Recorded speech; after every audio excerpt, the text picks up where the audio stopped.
Hey folks, Adam here.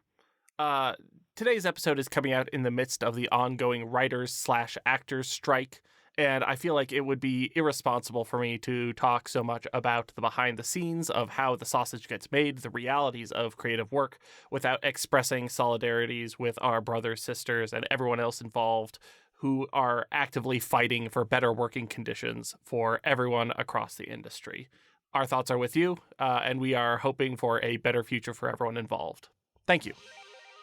On today's very unfocused episode of Halftone Takes, we talk a lot about The Lord of the Rings, reveal ourselves to be map fanatics, and unceremoniously dunk on The Last Airbender. The Last Airbender, the live action one. We want to make that perfectly clear. No one's going to dunk on the good one. The good one.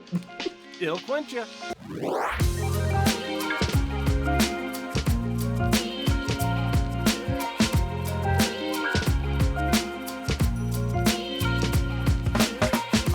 Welcome to Halftone Takes, high contrast conversations where we zoom out to see the bigger picture. I am one of your hosts, Adam Bucheri, but I gotta tell you, I wish I was LeVar Burton, motherfucker! Fuck all y'all! And I'm the other half of your host, Corey Revis, aka LeVar Burton. I'll kill you, bitch! Where's my iconic slave role? Eric! Motherfucker. I wish I was LeVar Burton. We are doing our goofs because the awful news of Lance Reddick's recent passing. The big man. He was quite a huge influence on just the kinds of characters that I actually like to watch in TV and stuff like that. Yeah. Surprisingly, surprisingly, my first time seeing him was not The Wire. Everybody says, "Oh, I remember him from The Wire." Right, I'm like, right. "No, I remember him from Fringe." I'm sorry. Oh, sure. And then I went back to The Wire. Yeah. That's real devastating loss to me. Mm-hmm. He was in my personal league of extraordinary character actors who, he was just one of those people where no matter what the role was, would elevate it way past what was expected. The recent Resident Evil show, not good. But God, he's great. He's the best part of it by a long shot. Like, I love watching him. And that is not just Adam's opinion either. I've heard a lot of people say that he's the best part of the show, and they didn't expect him to be because he is Wesker, and Wesker is notoriously played bad. And he's great as Wesker. He's just having a good time. He's just having a good time. He, most of the show is, basically totally disconnected from what we would talk about as Resident Evil, but there's one scene where he shows up with sunglasses and, his stupid Matrix trench coat, and it's just oh, he's just Blade. Yeah, badass. He's just Blade. He's very good, and it was very sudden. Incredibly to me, this feels like Anton Yelchin when he passed away too. It's just out of nowhere. But because just real quick too, because I was talking to one of my other friends who also loves Lance. And he's like, yeah, I kind of knew something was happening because he's a big fan of the John Wick series. Yeah. And John Wick 4, the premiere happened and Lance wasn't there. And he's a prominent character in the movie. So he was like, what? And everybody was kind of saying where is he? So something went on and apparently it was just natural causes. It was just his time to go, unfortunately. So 60, too young, too fucking young. He is younger than my mom. Ugh. So it's just oh man. But I hate to talk about people like this where it's well, at least their projects are still going good and stuff. Sure, that feels very disingenuous. It feels cynical, yeah, but at least in the most non-cynical way, I'm very happy that show I'm looking forward to like his stuff is already done, so I think that'll be his actual last project. Like he worked on a video game. He's the voice of Hellboy in the upcoming Hellboy video game. Oh, that's right. Yeah. And apparently he just finished that. So there's a lot of stuff that is like, sure, some projects like obviously he won't finish, but at least the stuff that I was really looking forward to him being in, I will be able to see because he finished and everything like that. And I'm like, oh yeah, cool, good.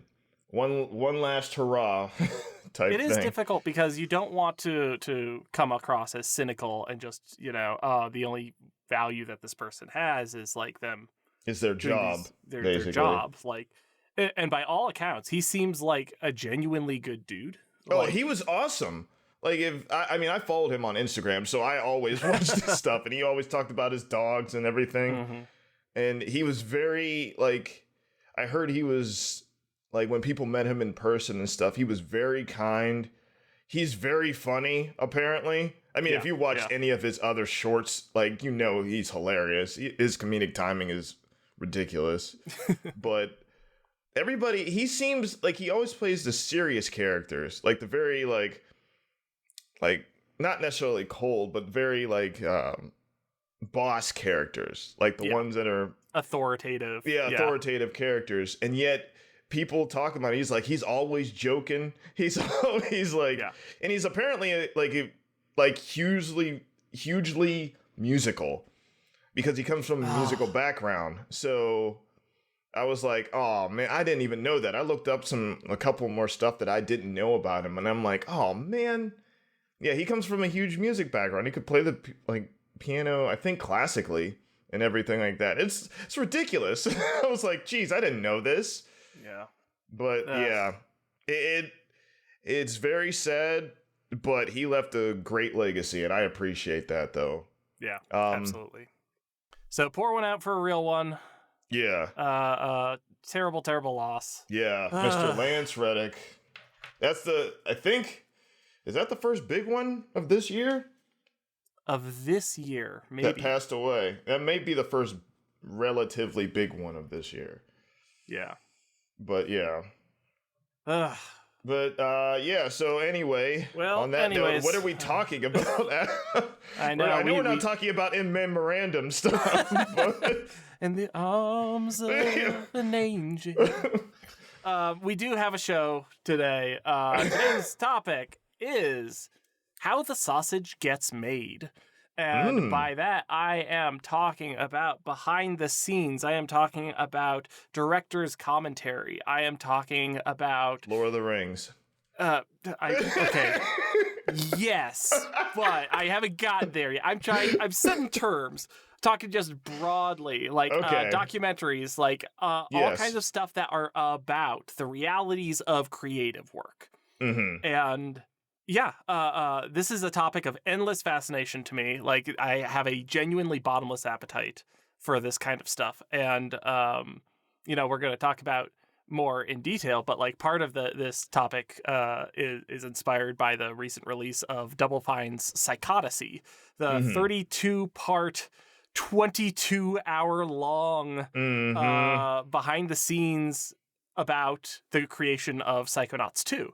Which, absolutely unprecedented access to, like, the genuine creative process, to the genuine production and realities of creative work. Really astonishing stuff, and an absolute miracle that it exists at all. And, but that also spins off into, a larger topic of, like, other things that have been influential to us. Before, when we were in the green room just now, we were talking about like our passion, how much we love watching footage of people in the recording booth, voice actors just performing. Like, oh man, it's so. I never will get sick of watching Mark Hamill in a recording booth, just like contorting himself like a little goblin so he can do his voices. And then opposite of him, he had the late. Kevin Conroy, the late Kevin Conroy, who I think might have been the first one, actually. Also, rough one, because he was a multi-talented actor / artist, like like crazy. But you have the opposite of him, where he's just playing it so straight. And I'm like, wow, this is actual collaborative artists working side by side together. I love that, where they're both really good, but they both have their ways of doing it. And it's still, you get magic when you do that. When you let people kind of, you have a little bit of direction and whatnot, but you just let people do their thing. Just let people work with each other. And then that's why they're so iconic. And, I always had like Adam said, I always had an appreciation for voice acting and watch how people voice act and whatnot, because I personally like voice acting a lot. I've done a little bit myself, and I appreciate that. I thought I was weird when I was a kid because I just like copying, what I hear and everything like that. We joked about it before, like how I know the Goofy movie front and back. Yeah. But I can do that whole movie. I can literally voice act and sing that entire movie. Totally. And that's hard. That's one of the ways I've learned, is just doing Goofy's voice and, continuously trying to make it better and better. Yeah. And I've been talking about, and I think I've talked about it on this show as well, but like I will get turns of phrases or specific line delivery stuck in my head, like people get a song stuck in their head. And so we just rewatched Lego Batman the other day. First of all, that movie rules. Yeah, but, that movie rules. Zach Galifianakis's Joker early on is listing off a bunch of like bullshit Batman villains, and then they're just like, "Are all of those real?" And he's like, "Yep, every one of them. Might be worth a Google." And that, like, ooh, I really love that. Just that inflection. Just the inflection is really good. Oh, yeah. I do the same thing, which is why I say tone and line delivery is everything. You could have a ballin' script, but if it's not delivered well, it's not going to hit as well. It's this, and this is part of what I want to talk about with this is just like the intersection of so many disciplines that add up to, something greater than the sum of their parts. And seeing all of those disciplines and seeing how they interact and how they,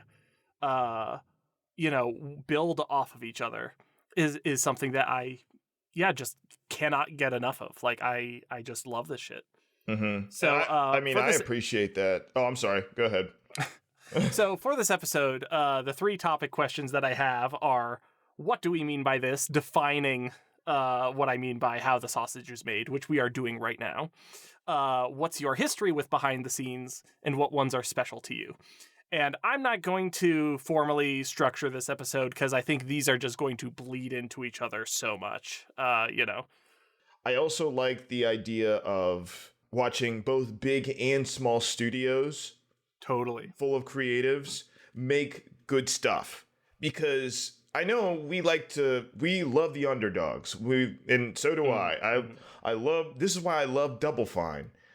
Because they're relatively a small studio. They're not huge, but they're big enough. They are firmly a double A studio in terms of size. Yeah. Which, part of the point of like what makes Psychodicy remarkable is that they are basically doing like a big budget AAA production with a team of 60, I think, company wide, and not all of those people are assigned to it.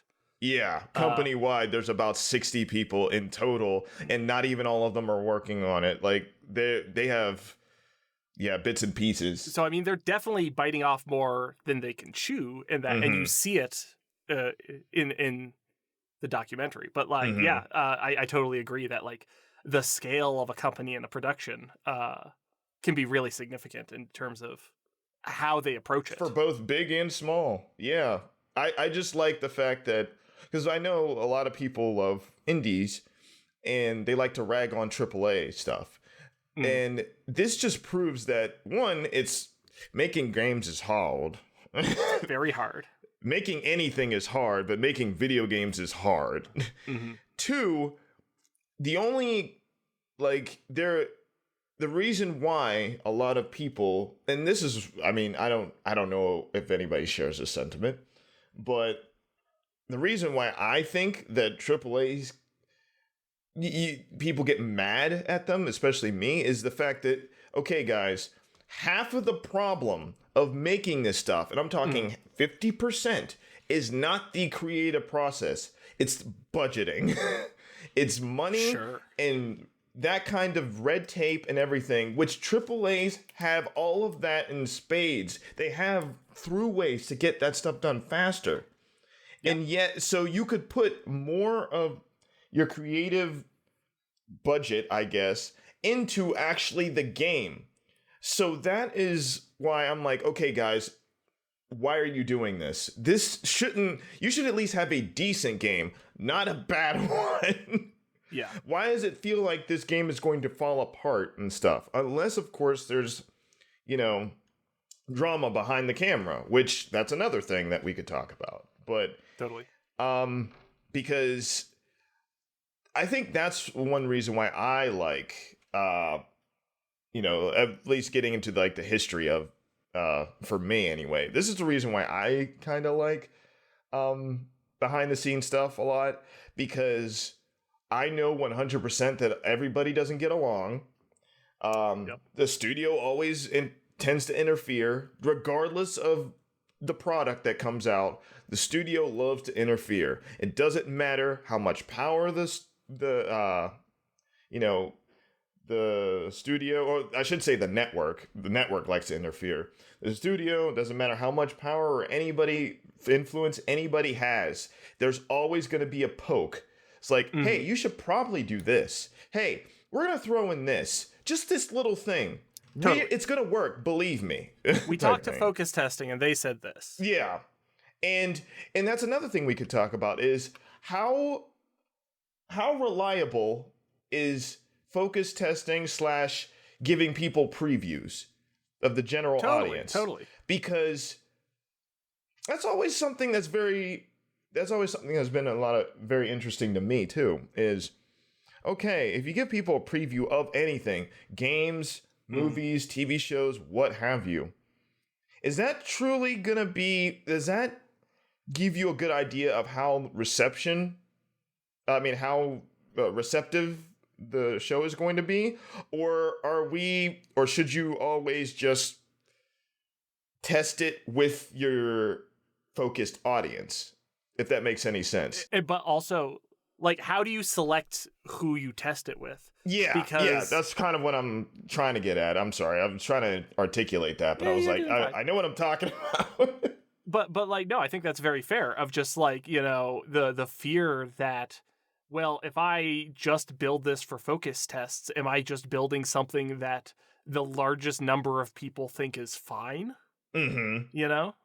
And then it starts to become paint by numbers. Is it better to make something that's more specific that a smaller number of people will be really passionate about, versus trying to appeal to as many people as possible? Which is why, or I think one of the reasons why, I think we kind of talked about this studio before, but not in depth. This is why A24 is such a baffling anomaly. Totally. They seem to hit the sweet spot that nobody else can hit. I will say A24 is like a distributor, not a studio. I mean, well, I don't mean that. I mean, the fact that when A24 distributes their own stuff, which it happens to be a lot of weird stuff. Yeah. That seems like, how does anybody like this stuff? And yet a large number of people, I think more than a lot of people think, really enjoy the movies that come out of that. I mean, Everything Everywhere All at Once, which we just rewatched. That movie continues to be appropriately rated as a modern classic. Mm-hmm.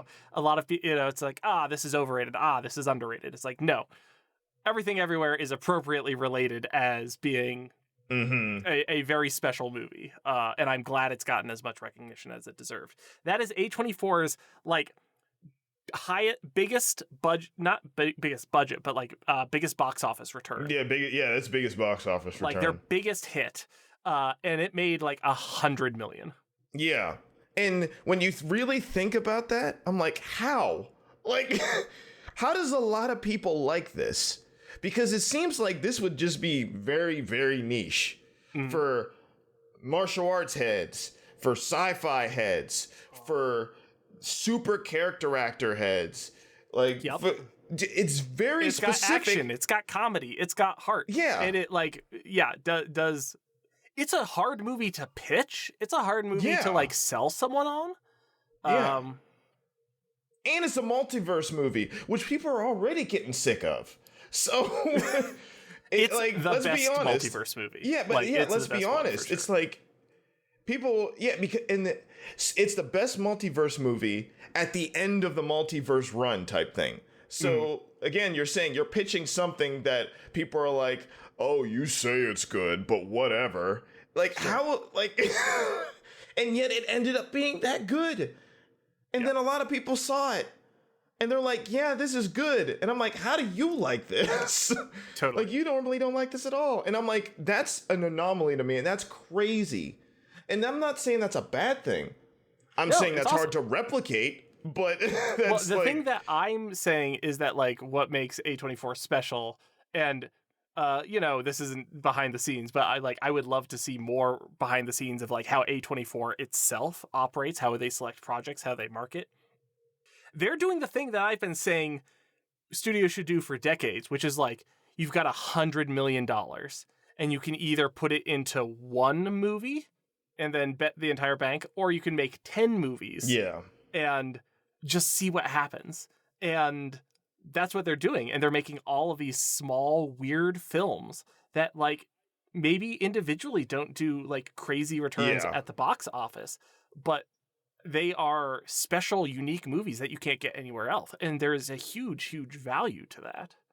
I think, because I actually do know a little bit about how they run the system. Tell me how the sausage is made. For one, a big reason, and I think this is, the more you think about it, the bigger I'm like, okay, yeah, that makes sense. They're not based in Hollywood. They're based in New York. So they have already a very startup / indie type feel to their company. Anyway, not the studio. Their whole company is very much, they're trying to not be that. Like, actively. And because another company that I think kind of fits the bill a little bit too, I mean, they're very much more genre specific, but Blumhouse kind of does the same thing. And a lot of people don't appreciate Blumhouse more than I think they should. I think they're kind of underrated, because I just like the idea of the main guy just basically saying, oh, we want to do this big thing. We want to make this huge, universe movie and everything. He's like, you get $8 million. I mean, you get $8,000. You do what you need to do with that. They're like, but we need more. No. He's like, no, you don't. You do what you can with that. And mind you, that could be a good or bad thing, but with a lot of, it forces people, I think, to be a little creative. And, and I also appreciate that too. I know a lot of horror heads do that too, because they love, like, practical effects. Yeah. And while I like practical effects too, I don't like them near as much as like some people that they have Comic-Cons. I mean, not Comic-Cons, but they have conventions specifically, like horror conventions specifically for practical effects. And I'm like, wow. It's the kind of thing where, like, the discourse around practical effects versus CGI is a little disingenuous to me, because it's almost never one or the other. It's almost always both. It's practical effects that are supplemented with CGI, whether that's just removing pads that make the stunt safer, or if it's, removing wires or other effects things that, made it possible. If it's, hey, we filmed this element, but we added a digital background. Or if it's like, we shot all these different practical plates, but now we need to composite them digitally. Like, there's so much that goes into it. And when people complain about bad CGI, it's almost never the fault of CGI. We basically have perfect CGI now. After Avatar, it's like, okay, we kind of arrived there. It's just a matter of like implementing it now. Totally. Like, I think Thanos in Infinity War, is flawless, basically. He is absolutely convincing. And it's just a matter of time and budget and making sure that digital artists are able to bring things up to the quality. And also, of course, the skill of other technicians for like when shooting those base plates, making sure that the lighting and the composition is all correct so that everything is going to... Speaking of the title of this episode is totally putting everything together. It's not just one. You can't... Despite a lot of people saying that, for example, for just Avatar 1, I'm not even going to Avatar 2 yet, but just Avatar 1 is why it was kind of like a spark in a pan, is the visuals, but the reason why the visuals worked half the time is because it was in tandem with a lot of other things, like this, you could say what you will about the acting, but when you look behind the scenes and you look at the rigs they're wearing, the actors, and you're like, how can you act in that? Like, for sure. And act convincingly in that. I'm like, yeah, they bring that up. The environmental artists did a lot of heavy lifting. Even what's his name? Even the guy himself, with his engineering prowess, James Cameron? Yeah, James Cameron. Okay. I'm forgetting a lot of people's names right now. I know who I'm talking about. But yeah, even with him and his like engineering eye, making everything look believable in that world. Yeah. Because you could go real hardcore. You could go Starship Troopers, craziness. But he's like, no, let's bring it down a little bit. People, and I do like that idea. Like, because he could have made everybody wearing spacesuits and stuff in that movie. Yet, the most that he had to do was just have everybody wear an air mask, which I think is so clever. To me, because it's like, okay, this is different enough. And just the thought process in that. Just the thought process and the whole idea of putting everything together. And the more I, try to, make my own stuff, the more I work on my own projects and everything, the more I'm like, man, I gotta talk to people. I gotta see how this stuff, not just do my own research, because that's too easy, and you start smelling your own, your own supply. You get high on your own supply, even doing your own research. But at the same time, I would love to talk to actual authors of books, because they basically do that. So I'm like, you don't I know there's co-authors to books. Yeah, there super are. Yeah, I know there are, but I mean, to me, that would seem a lot easier to do than to have just a single author writing like a series of books or something. Yeah, I mean, which is obviously incredibly difficult. Some authors are phenomenally prolific, and some people are George Martin and just like get lost in the weeds so much, and it's just like, boy, we've been there. We've talked about like. Okay, we're writing a story, and then both of us like stop and we're like, how does mail get delivered? And then we have to spend a week on absolute bullshit. You would do that to me all the time. Awful. You would do that to me all the time when we were in school. When we were in college, and I would give you this huge, big world that I just created off the top of my head. And then you would say, okay, how are people getting from point A to point B? I was like, shit, I don't know. Yeah. But I mean, that's good because as much as we're memeing about it and whatnot, it made me actually a better artist because I would have to think. And having that collaborative spirit is extremely important. The more I'm into it, the more I'm like, I need to work with others. Not a lot of others, which is why I like not tiny studios. I don't like just one or two. This game was made by 2 people. I'm like, okay, thanks. I will never be that. That's cool, but I can never do that. I know. Like, I'm never going to do that. But like, there are a number of like impressive video games that have come out recently. Man. That's just like tiny. Hollow Knight was like 6 people. Yeah, Signalis was guys, 2. Salt and stop. Sanctuary was 2. Yeah, I'm like, guys, stop this. You're making us all look bad and feel bad about ourselves and how I don't want to do anything. But then also on the other side of that, you look at it, it's like it took them 7 years to create this. Yeah, I'm like, Jesus Christ. Yeah, that sounds so much. You have to have so much. Like it's not just about investment. It's about keeping yourself in the game mentally, physically. Yeah. Like I just watched holding yourself accountable. I just looked up something on the internet. There's a guy who made an entire CG movie. That's crazy. By himself. He like liquidated all of his assets almost, and it looks good. And I'm like, oh my goodness, stop! Don't do this. People don't understand the absolutely insurmountable amount of work that goes into creating the most bullshit art. Like, if you're just like, I want to create a CGI short and it's going to look like dog shit. I want to make Roly Poly Oly. Stop it. Like, Stop ragging on that. I love Roly Poly Oly. Shut up. But it's incredibly simple, right? It's easy. Very simple. It's circles. How difficult could it be? And then like you go to try to do it and you're like, oh my God, I need to learn 12 disciplines. I need to learn modeling, texturing, UV wrapping, rigging, animation, timing, camera placement, just timing in general. Script writing, like cinematography, like over and over and over, like having to learn new disciplines from scratch. And you're talking about a children's show. Yeah. And we know, what do we talk about off mic? Bluey. What is everybody talking about? Bluey. It's the best children's show of all time. You know what a good children's show looks like now. Mm-hmm. So a lot of the other stuff that we put up with, not everything, because I think people are being a little dishonest, because I'm like, not everything back in the day was trash. But no.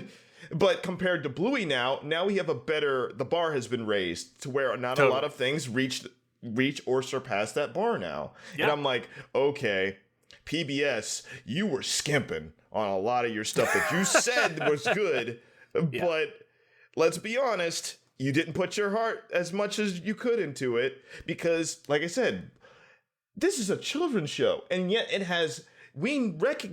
people recognize, not only adults, because that's easy, pleasing kids, that's a harder bar. That's tough. Yeah, especially nowadays when kids are so bombarded with all kinds of stuff in their face, and they without even knowing are starting to get wise about what they watch and what they don't watch. So then you have Bluey, which pleases both adults and kids, and you're like, how does that happen? And then you look up the stuff, and I'm like, one, they're in Australia. I don't know what Australia is smoking, but they seem to be on a roll now with animation. It's crazy. Yeah, it's like you look behind the scenes, because I saw a little bit of the behind the scenes stuff on that show, and it's literally what we've been talking about. It's a collaborative effort. The reason why Bluey is so good is because there is a lot of people like saying, oh, I had this experience. Oh, I had this experience. Oh, I like this. Oh, this is good. It's not just from one life. It's from many lives, and they put it all into the perfect family, and you're just like, oh, wow, okay. Totally.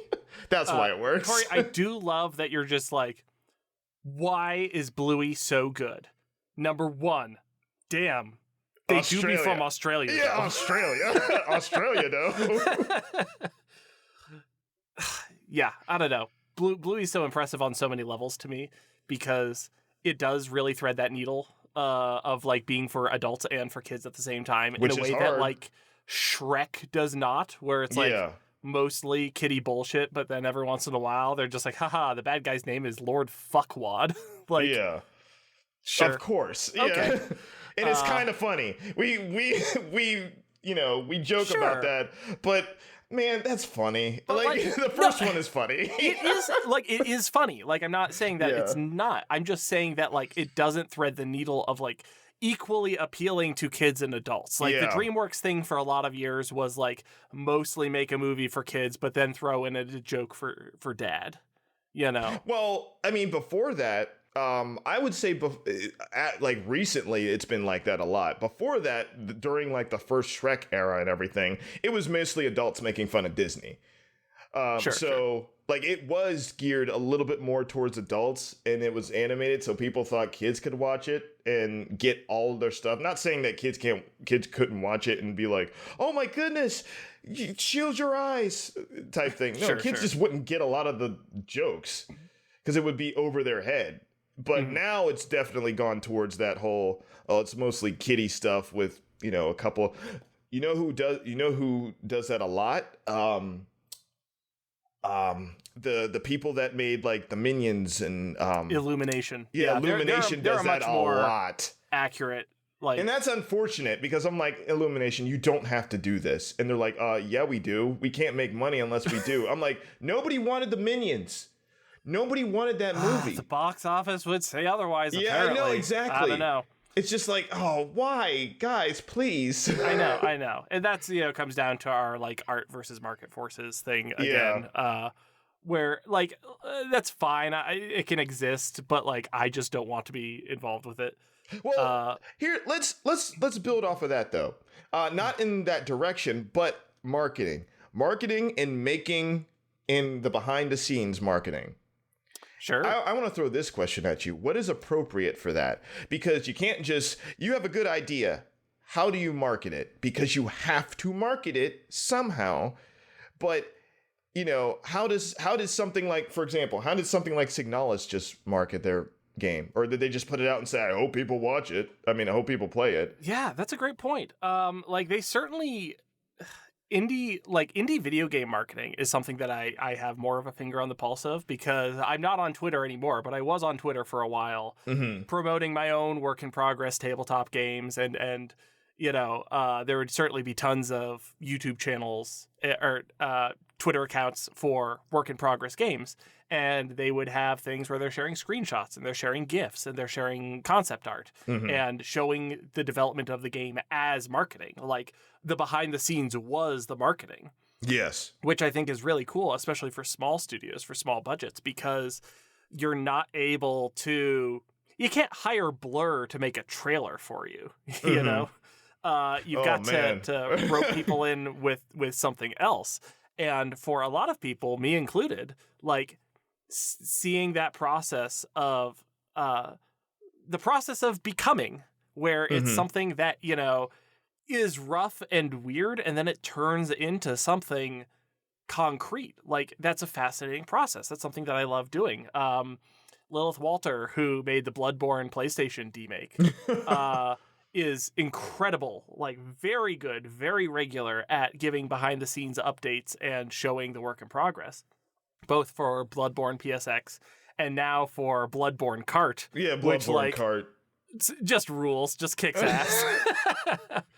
But like, I love seeing that where it's like the other day, it was just like worked on a title screen, and it's just showing the process of creating this like big splash logo. That stuff is really cool to me, and that stuff does sell me on it. That does make me excited, and it endears me to creators. There are creators who I support on Patreon who it's like, I don't really want to play your games, but like I like seeing you make stuff, and I like watching you be creative, and that's worth something to me. That is another question that I want to throw out to you then, because that's a good point. The idea of supporting the artist but not the game. So it's like, okay, for example, like for, I guess, Bloodborne Kart, who was asking for that? How does she know to make that? To put so much work into that? And well, okay, so there's a real answer to that. I mean, I don't know. I have no idea, but... Right. So the real answer to that is, like, one, people had been irony posting about that because it's just on its face, like, an absurd idea. Like, yeah. Bloodborne is the least... You want to put a kart racer on it. Like, it's like, what would be the least appropriate thing to get a kart racer? And the answer is Bloodborne and The Last of Us. The Last of Us might be a really big problem, controversial. The Last of Us team racing would be amazing. But so obviously there's just an irony there. But then on April Fools, Lilith put out a goofy demo trailer, Mm-hmm. like making Bloodborne cart and just being like, I made this in 48 hours and it's just a goof. But like, here's a lap and you can drive around, and it's got like a sick remix of the Cleric's Beast theme, which has like the sick like Mario Kart like jazz riffs in it. And people lost their minds. People were just like, this unironically kicks ass. We need a big thing like this. Yeah, so it like a lot of these things like just started off as jokes, started off as a goof, got some traction, and then it was like, oh, maybe this is worth exploring more sincerely. And like, it's weird to say, it genuinely looks cool. Like, it's doing cool, unique stuff that I haven't seen in other kart racers. It looks like something that I want to play. I'm always thinking, that's weird to me, because I'm like, I thought people just didn't care about, like, kart racers anymore. And then all of a sudden, people are like, no, I care about kart racers now. I'm like, so is it the fact that people, because I know this is a general statement, and I hear this all the time, and I hate when people say this, because I'm like, please clarify. I don't know, because I don't know what that means. Is people just want to play good games? Shut up. Like, I hate that, because I'm like, you could play tic-tac-toe then. Tic-tac-toe is a good game.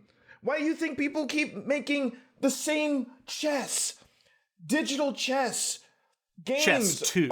It's literally Chess. Yeah, Chess 2, Electric Boogaloo. I'm like, I'm dead serious. Like, why do people keep doing the same stuff? And I'm like, okay, so you got to clarify. People like playing good games.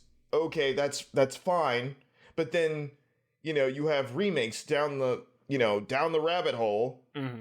And eventually people get sick of that, and they're like, no, I don't want this. This is a great game. Like, because this is the whole thing. We're coming into this season right now of Resident Evil 4 is the best game ever again. And I'm like, yeah, sure. And we're just off the heels of Dead Space Remake being the best game ever. Yeah, I'm like, guys, and then The Last of Us just got a remake, which is... Metroid Prime just got a remake, and people are discovering that again. And I'm like, wait, what? And it's like, it's difficult because, like, there is, like, probably a saturation point.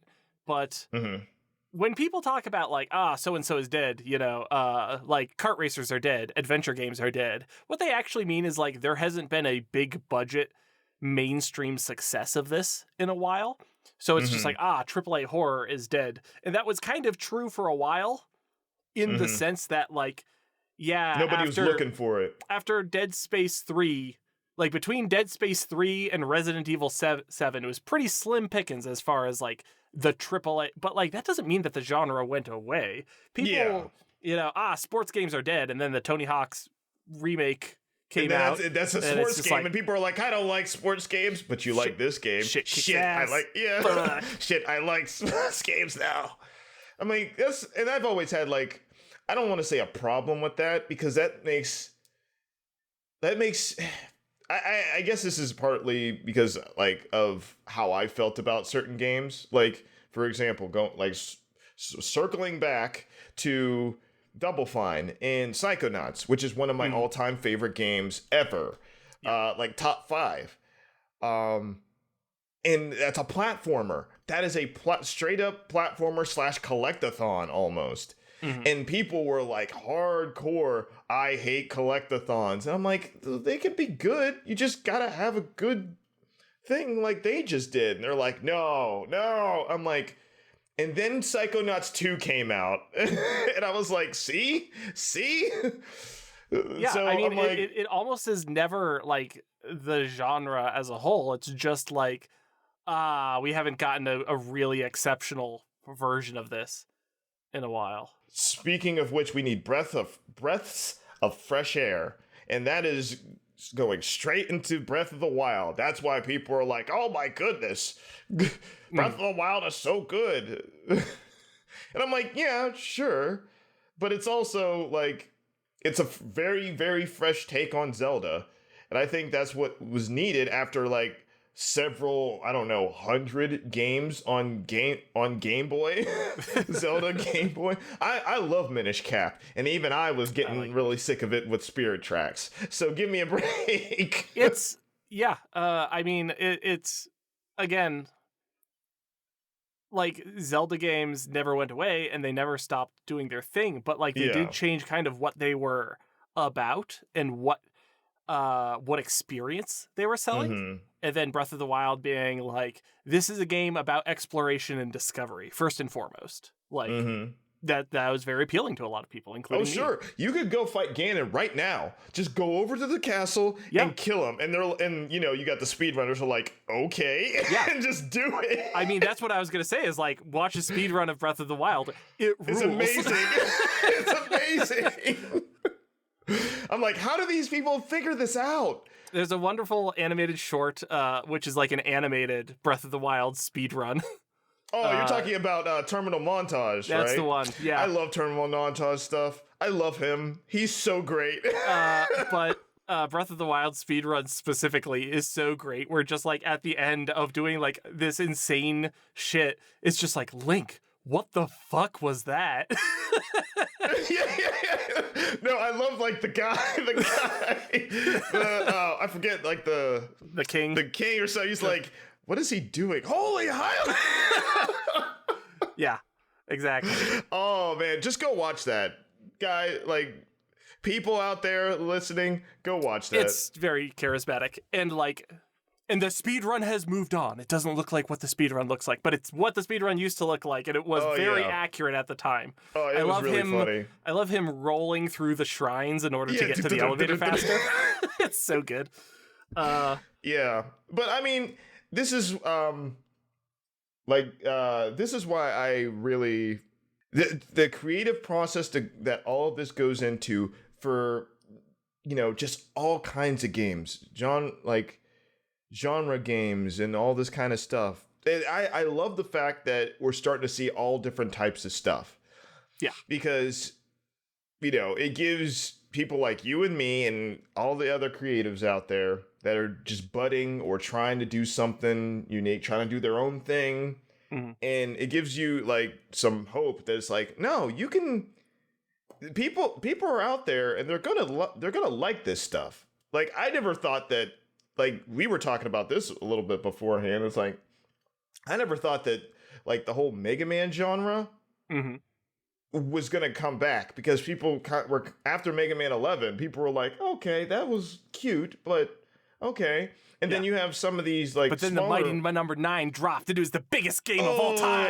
I think that was like the big hit. That was like your Resident Evil 6 when that came out. Yeah. It was like,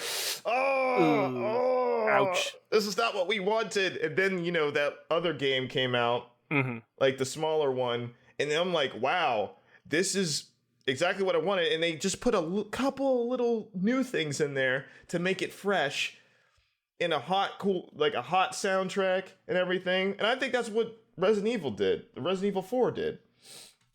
Or the remake. You have a couple of new things, but otherwise it's the same game. Oh, I disagree. I think that the Resident Evil 4 remake looks extremely different in a very good way. Really? Okay. Yeah. Like, I think that, like, it's making tons and tons of smart deviations from the original. Like, in comparison to, like, the Dead Space remake and the Last of Us remake that just came out, where those are very faithful to the originals. Like, this feels like a much bigger departure. I would say that, because now that I think about it, yeah, you are right, because I think Resident Evil 2 remake did the same thing, where it's very similar, but there's enough of a departure where it's like, oh, all right, I see what you guys are doing. Yeah. It has its own identity. Feels like, yeah, which is the point to me, I guess. We've talked about remakes and stuff, so I'm not gonna relitigate. But like, I'm excited that it doesn't look identical. I'm excited that it's not the Last of Us remake. Yeah, which is basically just upscaling everything. Yeah, and I played The Last of Us once, and I have no desire really to play that again. It doesn't have very much replayability. So I'm looking forward to playing it when it finally comes to PC, because I haven't played it since it came out. But like, I do not have the undying love for it that some people do. Yeah, I mean, I can understand the narrative, but at the same time, I'm like, all right, narrative's fine. I want to experience the crafting loop again, because it's like one of the best, genuinely one of the best examples of crafting in games. Oh, that's a lot. Man, I remember crafting in that game. That was a pain in the ass. No, it's good. Making you stop and put your backpack on the ground, I'm like, that is my shit. That's no, that's good. That's the good shit. I understand why. I just don't like it. You can make a Molotov or a health pack, but you can't make both. And I always made it. I always made a health pack because I was smart, because it's only cowardly if you're not good at the game. Well, if you're good at the game, you don't need the health pack now, do you? Yeah, dipshit. See, but I'm not good at the game, so I need. Checkmate me. I knew my limits. Let's take the conversation and steer it more towards like things that are special to us specifically. So you already brought it up, you already referenced it. We'll get into it, maybe, but like for me, like it's the Lord of the Rings. Oh, well, that's where we're going. Yeah, that's where we're going. We're heading into the weeds. The behind the scenes for the Lord of the Rings extended editions were genuinely my first film class, and they are why I am an animator today. Like, they put me on this path in a very literal, specific, distinct way. People talk about Star Wars in the same breath, where it's like, this is why I do what I do. For me, it was the Lord of the Rings, and it was specifically the behind the scenes features that showed the creation of the bigatures, and it showed like the process of animating Gollum, and it showed like the back and forth like fights and arguments between the different animation teams trying to one up each other and trying to push the technology. All of that stuff was like incredible to me and like hugely influential to me as a person. So throwing it over to you, like what ones were special for you? Like what stuff influenced you? I think we've talked about this before off mic. Not in very much detail though. But one of the biggest things because we're speaking in terms of animation, one of the biggest things for me was the Prince of Egypt and just early DreamWorks in general. Sure. Early DreamWorks in general was hugely influential to me because I was like, this is the kind of animation character design that I really like. This is pushing the genre because back then they pushed it. This is putting it action sequences and action animation in a very stylized, unique way that feels good. It doesn't just look good. It feel like the action sequences in Sinbad are phenomenal still. Looking at I'm like, this is so smooth. This is buttery smooth. And I'm like, I want to do this. So looking at those like behind the scenes and not only with like how the voice actors were acting, and I appreciate that, but also just the animation of, oh no, we slowed things down here and then we sped things up here. And then, we wanted everybody to have a curve. Every character model, everybody was just curves all over the place. And I was like, that's really clever. That's a good way to do hair. Like, how they animated Eris in Sinbad. It's like, her hair is so fucking cool. And half of that was the acting. Yeah. They loved how she acted the role. And I was like, just make her all smoke. Just make it like, I'm like, oh, that's so good. Why didn't I think of that? Oh, because I'm not an animator yet. I want to be an animator now.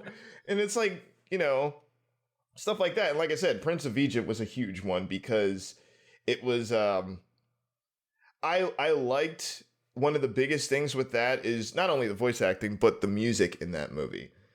Felt very good to how, in the lighting, the music in the lighting to me was phenomenal in that movie. And probably is worth saying, like, it was a huge distinction from Disney at the time. Yeah. They definitely started pulling away and saying, we can do our own thing. Disney is successful in their own way, and we're going to be successful in our way. And I wish like it was very short lived because then you got like The Road to El Dorado, which is another super unique, super like influential movie for me because of the music and how they just animated dancing. You know how I am with like animated dancing, Oh, and sure. I'm just Cats like, don't dance. Like, oh, mwah. that, and I mean that's that's the second one I was gonna say. Cats Oh, don't dance of was course. yeah, that's one of the biggest.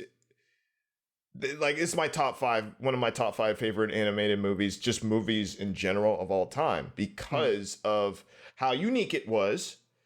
Like, I don't think there is a movie like that.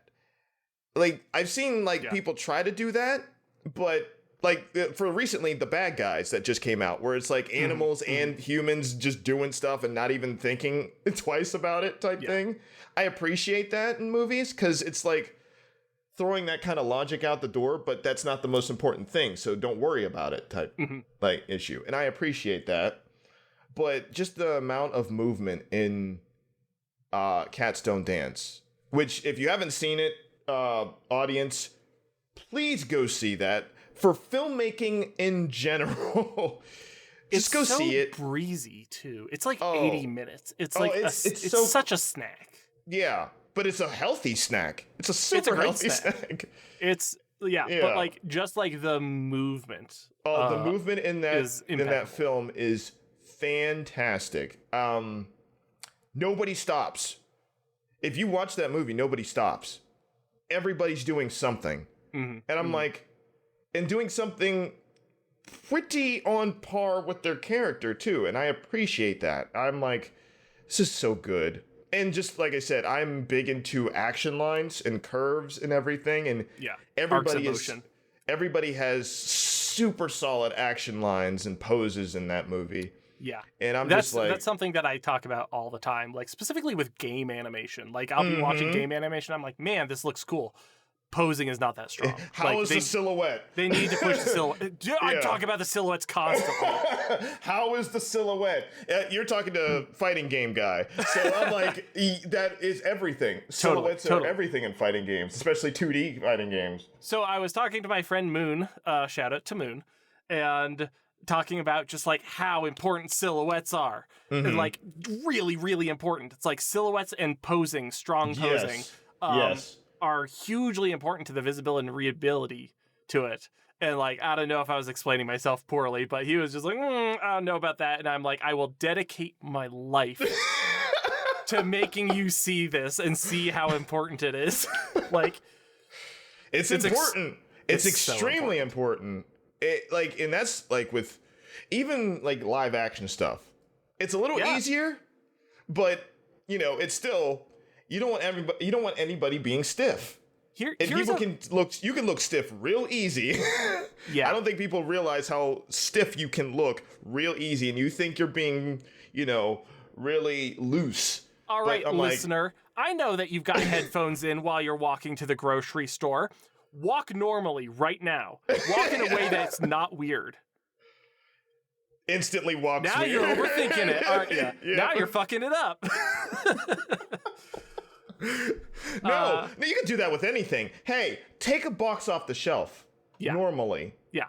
Take a bite of a sandwich. But like, don't do it weird, you freak. You freak. Challenge level, impossible. We learned this when we were in animation class, half of that is acting. Acting yourself. Acting. Animation doing it yourself. Is acting. Yeah. Like, you gotta do it yourself. Like one of our professors would always say, hey, have a mirror by you or something like that. Or for facial expressions and stuff like that. Or if you're not making weird faces, like or doing in a mirror, weird hand gestures. If you're not like walking in slow motion and trying to detect where the center of gravity is as you do a turn, like and then walking the same path but differently. Yeah. How can you walk the same path 5 times differently? If you're not in the grocery store and watching someone else walk weird because they have a podcast that's like inceptioning like bad walking into their brain and being like, that's an interesting walk. How are they doing that? Is it because they're shifting their weight? Is it their own weight? Is it the timing? Is it the spacing? Is it their emotion? How are they feeling? Oh, they're not twisting their shoulders. That's weird. Like their shoulders are like or hunched. Yeah, and that's changing how they're walking. That's fascinating. Like that's the kind of stuff that like animators are thinking about constantly. Oh no, like we start seeing. I'm telling you, I love character design. I start seeing in shapes. Yeah, totally. Everybody has a unique shape. They're made up of many shapes, but I see silhouettes everywhere, and I'm like, huh.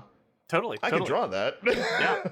Oh, that's an interesting chin. Oh, I like the way that hairline tangents with their, like, the rest of them. Like, there's, like, this is all super, super cool, fascinating stuff. And, like, like, we are not the first people who realize this. Like, we're talking about this stuff because we're professionals who went to school for this and like understand this stuff. But like, again, our first lessons were from this stuff. Like the first time that I heard people talking about this. Another one, because you were talking about Cats Don't Dance, which is about animals working in Hollywood. Of course, my brain went to Who Framed Roger Rabbit. Oh man.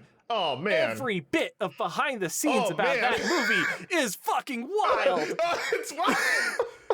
Oh man, just mentioning that movie, I'm like, I can never work in this industry because I am not this level. I am not at this level. These people were on another level in terms of creating something super unique. Yeah, I was like, wow. Director Robert Zemeckis, who has gone too far into the delightful world of visual effects, but at that time was like the perfect person for it, like really considering and being mindful about visual effects and how they can be integrated to enhance the story, combined with Richard Williams, one of the greatest animators in recent memory, being the animation lead. And like, again, this comes back to what I was talking about before about how do you make something look good, time and budget. He had the time, he had the budget, and they went wild. There's the shot where the lamp is swinging back and forth in the interrogation room, and you can see like there's a translucency to like Roger's ears, like the way that they interact, where he's like being pushed under the water,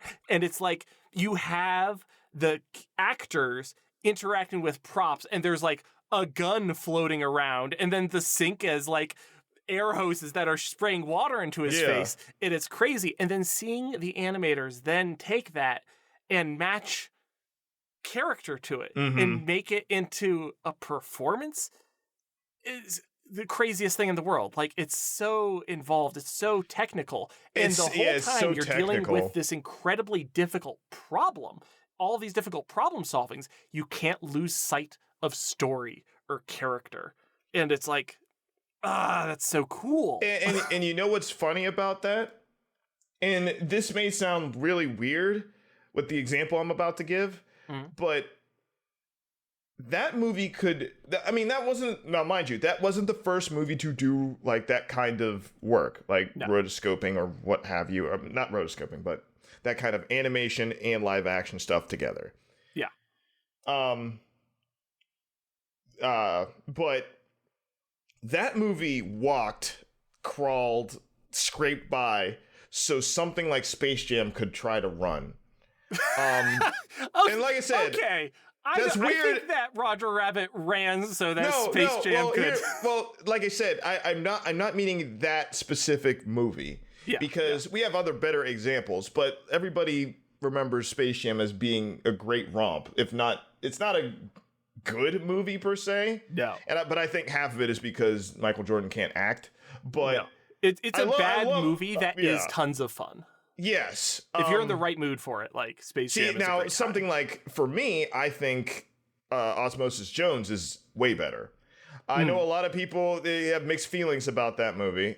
However, I recently watched it again, and I'm like, yeah, this movie isn't bad. Like, this movie isn't like super good, but I think this movie is pretty unique, and I just like the idea, like, just the universe, if I can say, the world that they created and stuff like it.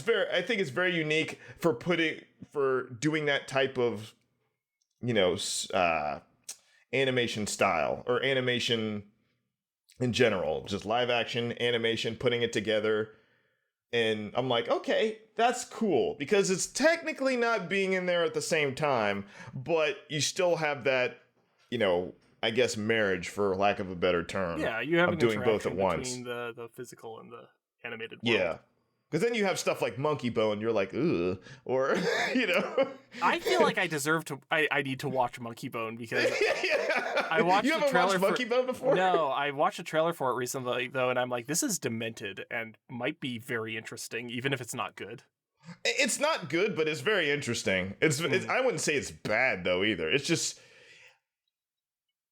for me, I would say it's forgettable. Sure, as far as the actual story and stuff goes. I'm just talking about, like, from a production level. Like, that's why I would be interested. Yeah. Speaking of which... Okay. I'm going to let you go there. I'm going to let you cook.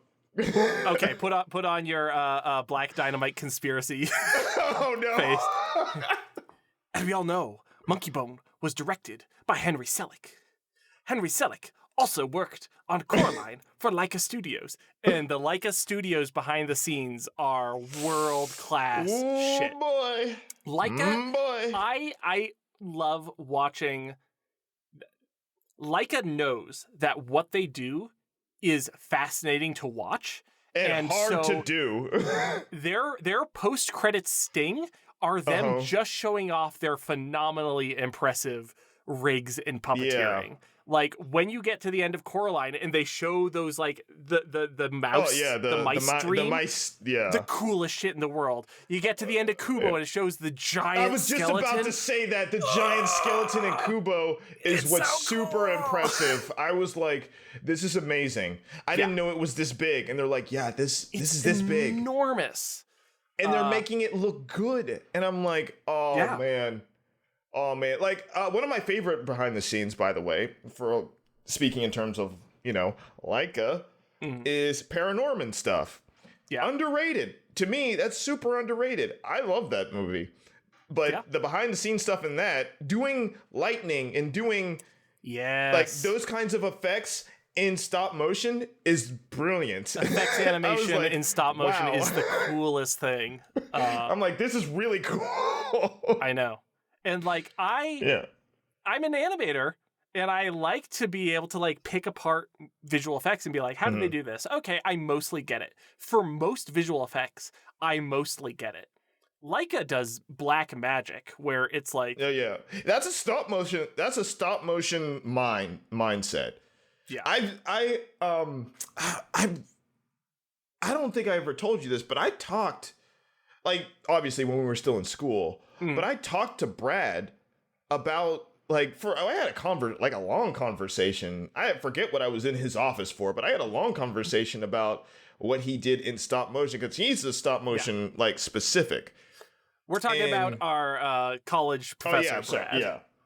And, like, he said, he was just talking about all kinds of concepts that I'm like, I never would have thought of that. And he's like, he just shrugged. He's like, That's what he really likes to do. And that's what's funny about it. Like, this kind of circles back to what we're kind of talking about, of the collaborative spirit of making projects and, art in general, is he just has that mind for it. Now imagine him with a couple other people that just have minds for what they do, and you create something great. And even decent, even good, creating more can only lead to kind of going up. Because we, for example, of just talking Robert Zemeckis, where he kind of lost his mind with the toys that he had.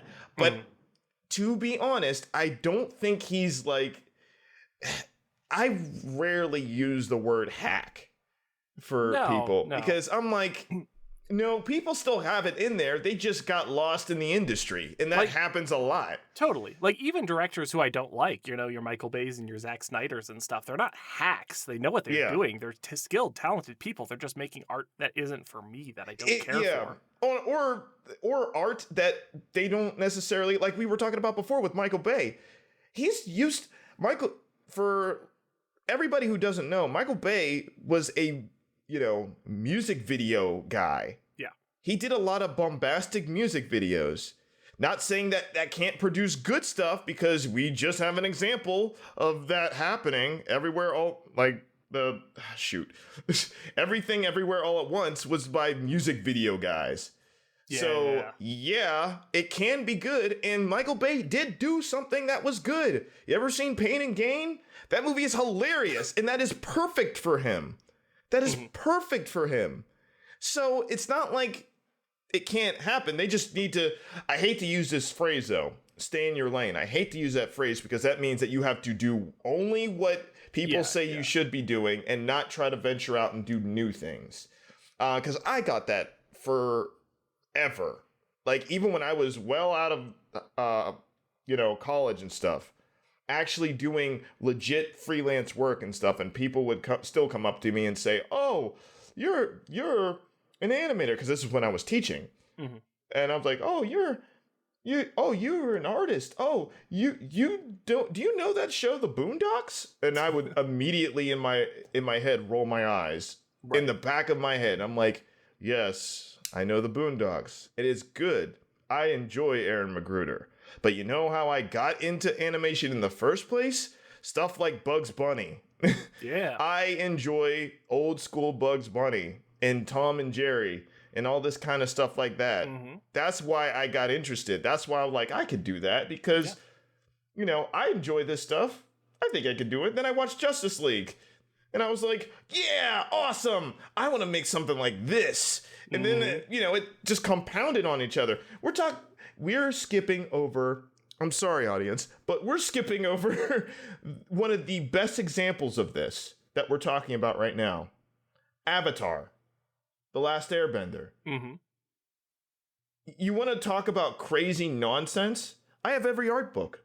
I have the Blu-rays on that have the special features on it. Like, every one of them. Those Avatar art books are phenomenal. Like, they are some of the best art books that I've seen, because which still counts as behind the scenes stuff.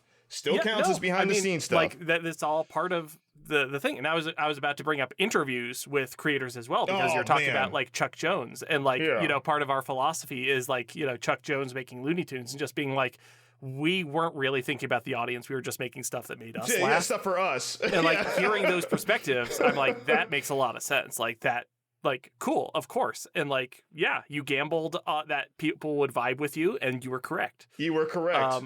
But like, yeah, those art books like are phenomenal, like, because they really go into detail about like the process of character creation, like the pilot versus what the show ended up becoming. And they show lots and lots of frames, of actual animation frames, like showing big long sequences of effects animation, like talking about like how we approached working with fire as a visual effect. And just like, oh no, how do we approach working with air? Totally. Like, that's even crazier. The problems of like making something that's invisible feel tangible and logical, making those movements correspond with what's happening, which is something that in making those movements correspond with actual martial arts, which is like, it's based off of that, but that's a lot harder. I watch them, because we're speaking of like the behind the scenes stuff, I watch them go over different martial arts that, are highly influenced by that stuff in there. And they had to kind of make up their own, but not much. Like, there's a really solid foundation of actual... And I watched them do the stuff, like do the moves, actually get teachers in Sifu. And I'm like, see, this is stuff that I'm interested in. I love martial arts cinema and all that kind of stuff. So I got huge into that. I'm like, this is so awesome. This is so like, it's so cool to like be reading these stories about the behind the scenes and the production, and just being like, oh, Toph is a totally self-taught earthbender. Therefore, her style is not correlated to any of the existing style. She has her own unique style that no one else does this. No one else moves like this. And it's just like, it's so cool. Like, what a strong creative choice that like maybe your average audience member might not necessarily pick up on that distinction, but I think like you feel it. You feel that distinction. Yeah. You feel that there is something unique about her. It gives her a deeper sense of identity. Mm-hmm. It gives her a way deeper. And all the main characters, I'm just going to say like the main cast, they all have that. If you start looking for it, you're like, oh, wow. They all have their little ticks. They're all little things that they do. Yeah. And I'm like, see, that's how you knew they spent the most time on these characters type thing. Totally. And, you know, it ends up being fantastic. And it gives a deeper, and all of that is to add to the story. All that is to add to the overall tone. All that is to add to the writing. Everything should work in, you know, unison in service to a larger goal. Yes, which is why when you watch something like The Last Airbender live action movie, right, you can immediately see the problems with it. Yeah. Why? Because once you see something like that, it's like, okay, you can do it differently. I'm not saying that people can't do stuff differently and still have success, but like the creators of that, as much as they tried, and I'm just speaking in specifically about the martial arts and bending parts in that movie, not anything else, just those two things. Why does it not work? Well, you took out the one of the big things with that is the speed. Martial arts isn't slow. So why does everything feel sluggish? So like that's part of it. The other thing, I know there's like other things. But I know, but like I want to be clear that I still think that Avatar: The Last Airbender, specifically The Last Airbender, not even The Legend of Korra, which does reach some incredibly high highs when it comes to animation and action animation specifically. Like, yes, I have lots of gripes about the structure and storytelling in that show, but like the actual action animation is impeccable. It looks incredible. But I don't think that there has been a magic system in fiction that I can think of that like feels as kinesthetic as bending. Like just the cause and effect, the way that you can see how someone moves and how that results in like input to output. You know? I know what you're talking about. Like it's the back and forth. It's the flow of it. Like it's not just that I move, it's I move like this, and then that causes... then you move like this. It's like while I'm punching, I'm twisting my arm, and that causes the fire that I shoot out to twist correspondingly, and then I'm using that tactically. Like that kind of like concrete cause and effect and kinesthetic quality to it is unmatched. I can't think of another example that like feels as good as that. Well, yeah, I was going to say it's the feeling of it because they made it look good. Yeah. Saying that on paper sounds fine, but they made it look good, and that's what I think is the biggest, like, what's impressive about that. Because why? I can use a smaller example. It's a smaller example, but I can use this smaller example of the Harry Potter franchise, the live action movies. How they did wand work, how they did spell casting, where they ended up, and you told me this like years ago. It's fencing, and I'm like, holy shit, it is fencing, and that's why it looks good. I was like, how did they figure that out? And I'm like, somebody figured it out. That's how it should work. That's how it should look. Yeah. Because it's all fun and games when you're writing it in the book. That's fine. You can imagine whatever the hell you want. But making it look good, that's a completely different skill set. Somebody likes fencing in the choreography. And I think that's super impressive. Because they translated that into like almost everything. Now everything takes that route, basically, unless you want to make something different, like completely different. So, and here's the thing, like I think that Harry Potter stuff like works up to a point. Like I think that to get into the weeds of it, like in Deathly Hallows Part 1, there's like that shootout in the little diner. And I called it a shootout unintentionally, but that's what it is. It's like it's a magical shootout. But like I think that was like really cool and kinesthetic, and it felt good. All of the magic fights in the Fantastic Beasts feel like dog shit. They're really bad. Oh no, they're not good. They're not good. And part of that is like the losing of like the creativity of the possibility space of magic, where like it's been we've lost so much that now it's just like shooting lasers or blocking lasers, and that's about it.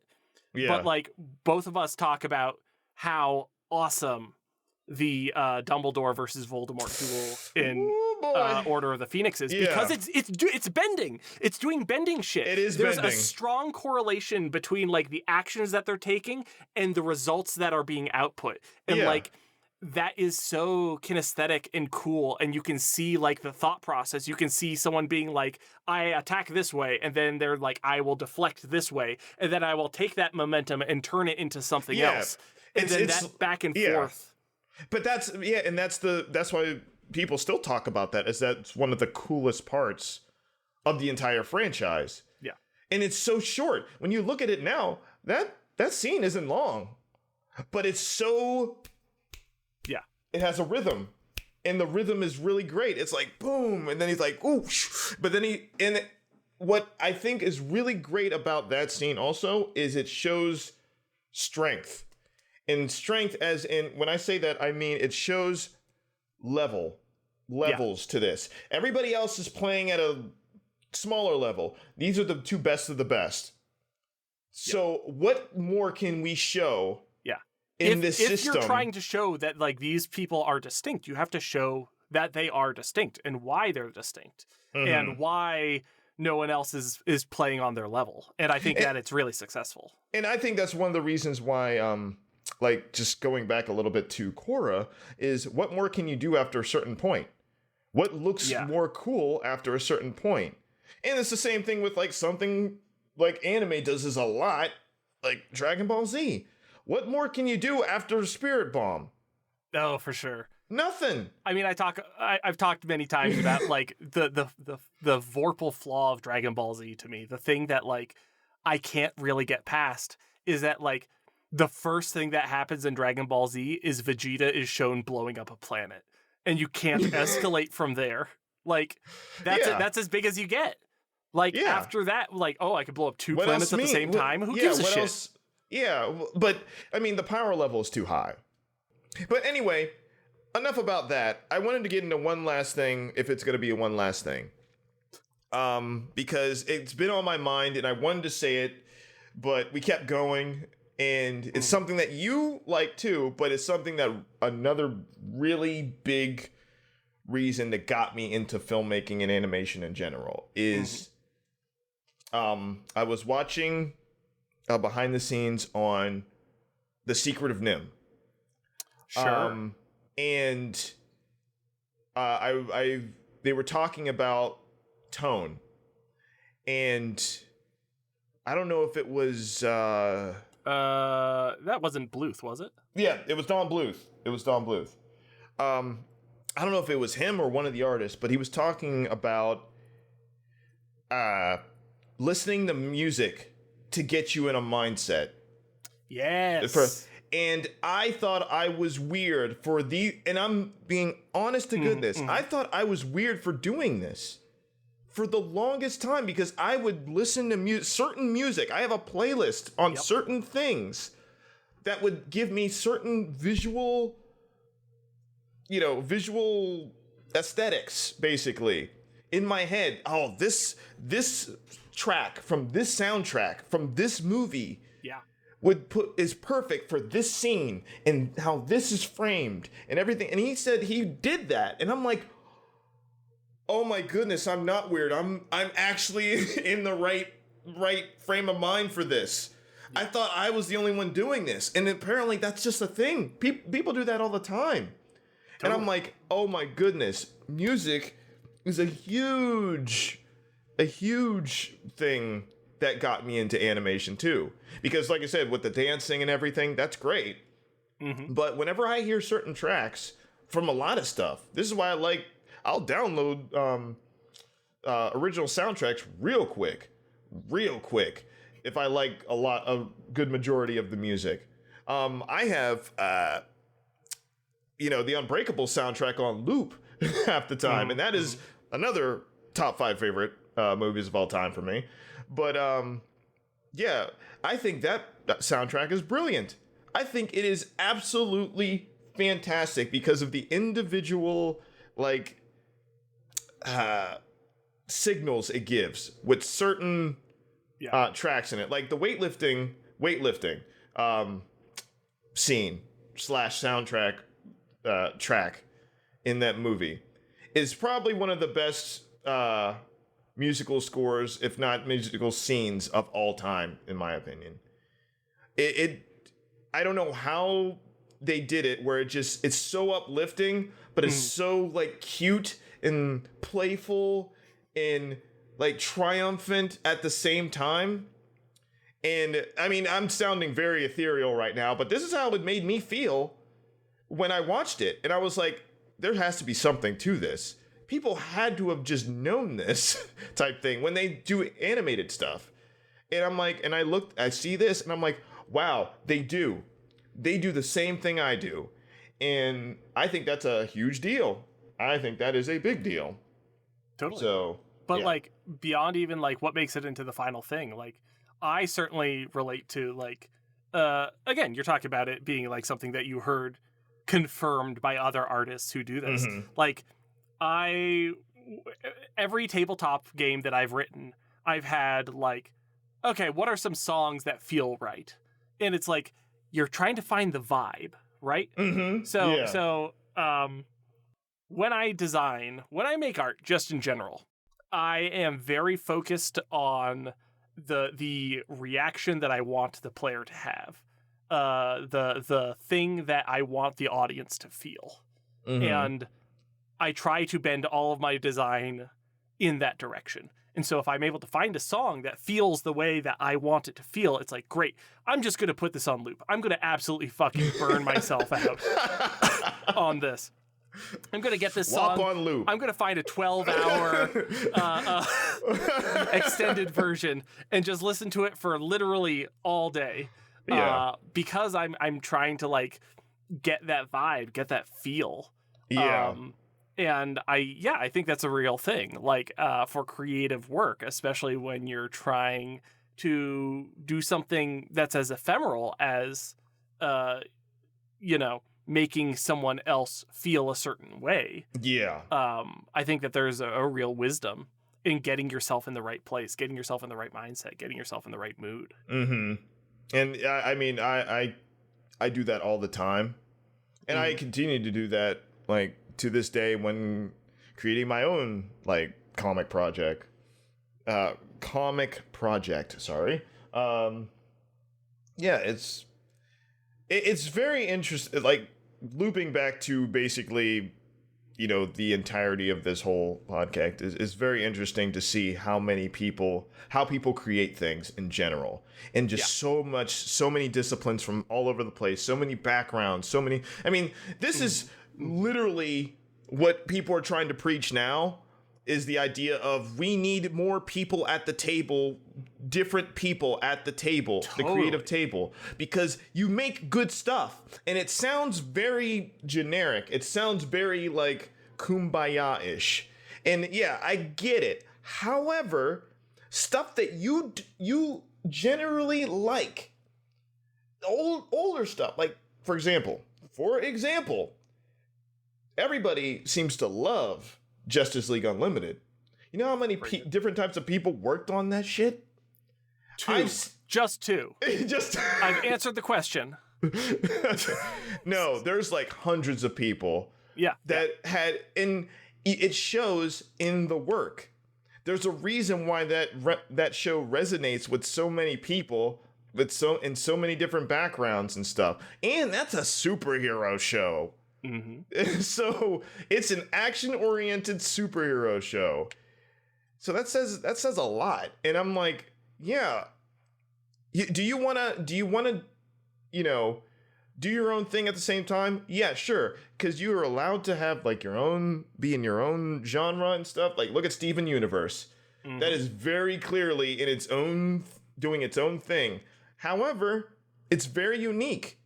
But all this kind of stuff like that, it might not be for everyone, but it is for enough people that they're like, oh, I want to do something like this. And then you get Craig of the Creek, which is more on, that side. There's a reason why I, a black man, love seeing a kid that is literally me having adventures in the woods. I was that kid. I love drawing. I love the fact that he draws maps. Do you know how many times I did that as a kid? We did the Hey Man episode. I drew a map of the invisible world. Okay. I'm gonna be that guy. Okay. Maps are sick as hell. Maps kick ass. Maps kick ass. Like, I feel like that's such a dumb. Oh no. But like, God, I love a map. Love a good map. I love a good map, man. Oh, maps are great. I drew maps all the time, of imaginary worlds I would create and stuff. I drew them, and you know what? Part of that is because of the Lord of the Rings, because the beginning sequences and stuff, they had the mountains and all this stuff, and they had more and all this. I'm like, okay, this is awesome. I want to draw stuff like having this. Those books and flip, the versions that I have had. I'm sure there's lots of different printed versions, but the versions that I have had maps that track the journey of the Fellowship. See, that stuff is cool. It's just flipping through and just being like, they're going to the Emon Wheel. What the fuck is the Emon Wheel? Oh, it's over there. Cool. Oh, okay. Yeah. I have correlation. I wasn't like that with Lord of the Rings, but you know what I was like that with? Redwall. The Redwall series. Totally. All maps. Just maps all over the place. Yeah. And I was like, I don't know if this is just straight up English because the English just like maps, or I'm like, okay. Yeah. But yeah, that's a kid's, it's literally kids' Game of Thrones without the sex. I'm dead serious. That's violence, what it is. But with all of the violence. Oh, it's all of the violence. Yeah. But but I was like, oh man, I love the fact that I know where Mossflower is, and it's that big. It's that big. That's why there's a whole book dedicated to Mossflower, because it's that big. And then they go, this is where the Long Patrol is coming. Yeah. And this is, I know I'm talking big Redwall shit. Wait a second, where the fuck is Salamandastron? Oh, it's over there. Okay, got it. It's that big red thing. Oh, right sick. Nice. I was like, oh, this is so awesome. I got into it like that. Otherwise, maps are cool. Yeah, I don't know. Maps are cool. Maps kick ass. I love maps. Yeah, it's all I don't know. In a way, I would also trying to stretch the definition of this episode, but all that stuff is kind of behind the scenes and additional information that exists outside of the thing itself. The appendices for the Lord of the Rings. Again, extremely cool. Extremely cool. The actual Elven language. Just tons of in-depth stuff about the actual linguistics and calendars and maps and histories and all that stuff. You want to talk about creating an entire universe that's legit. I was like, wow. Yeah, that's a lot. Yeah. But you know what that is? It's based off of real life things, believe it or not, too, because, Tolkien participated in World War I and saw some shit. So, of course, he's like, I gotta write this all down and make it where war sucks. You want to know how much war sucks? We're rereading The Lord of the Rings because basically anytime that you talk to me, we are in the middle of rereading The Lord of the Rings. Okay. That's good to know. I read it to my wife when she goes to bed.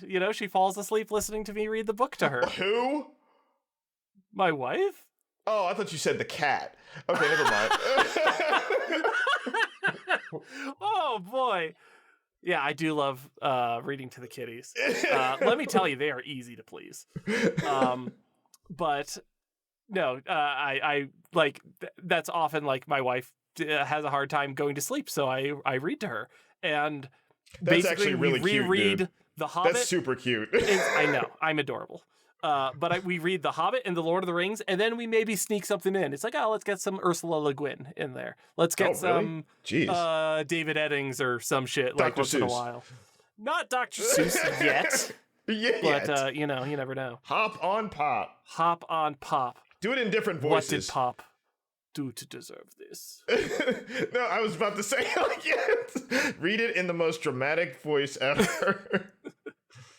Yeah. Morgan Freeman reads One Fish, Two Fish. Yeah, we're in the middle of reading it, and like, it's I don't know. I like Lord of the Rings is just very special to me. And yeah, like his perspectives and his just like worldview that he has, where he's just like, war is bad and it sucks and it hurts everyone, and sometimes it's necessary. Yeah. Like, does feel, I don't know, like just evergreen in a way that I appreciate. I mean, I can echo that sentiment of how he views the different sides in like the whole Lord of the Rings universe is, you know, and it's expressed in the last movie very much so. And I always, like I said, bittersweet. I like bittersweet endings. Yeah, where very much evil basically won. But I mean, well, here's the thing. Good didn't win, but evil lost type thing situation. Like it's I appreciate that. It's a complicated victory, like especially with the elves, where like it's interesting that the Rings of Power show is going more into it. Minor spoilers for the Rings of Power, not really, but like part of the show is like emphasizing like, oh, the creation of the Elven Rings is to help artificially extend the elves' ability to stay on Middle Earth. Like, really, their time ended an age ago, and they're just living in this like stagnation. Like, they're unable to really move forward or change because the power of the rings are holding them in this stasis. And then once the one is destroyed, all of the rings of power lose their power. They're all bound to the ring, and therefore there's no way to like, they are forced to leave now. They're like, they have put off the inevitable as long as they can, and now it's time to go. Yeah. And there's like something real bittersweet about that. You know, I really love Galadriel's monologue when she's tempted by the ring. You know, in place of a Dark Lord, you will have a queen. Which is like, it's goofy, but like, I really do love like what she's actually saying with it. What she's actually saying. Where it's like, this is my temptation, like to restore us to our glory, to be able to live and thrive and prosper like we once were, and then rejecting that and saying, you know, I passed the test. I will remain Galadriel and fade away. Like, like that's. I mean, if you think about it, a lot of the main characters who have an encounter with the ring, they have that thing, that unique thing about them. Because what's his name? Boromir. He wants the ring so he can restore men. Yeah. Not so he can be like, oh, I am the most powerful person individually. No, he's like, I need this because my dad needs this, because we all want to restore men to our former glory. Yeah. This is how we do it. Type thing. But like the ring uses that like as a wedge in order to corrupt evil. To corrupt you. People, and it's so easy. Who hold on to the past, people who are ambitious, and like the ultimate contrast to it, which I love. And it's only in the book, it doesn't show up in the movie, but Sam takes the ring from Frodo when he's stabbed by Shelob. And for a brief moment, like, he thinks that he's going to have to complete the quest by himself. And he has the ring, and the ring speaks to him. And he's just like, I will give you your heart's greatest desire, which is a garden? Like a big garden, like a very big garden. A large garden. And then Sam's just like, no, I'm good. Like...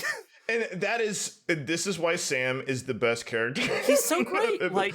I always was a stan for Sam. Always. Like, always. It's in the way that, like, Superman's real superpower is his fundamental decency.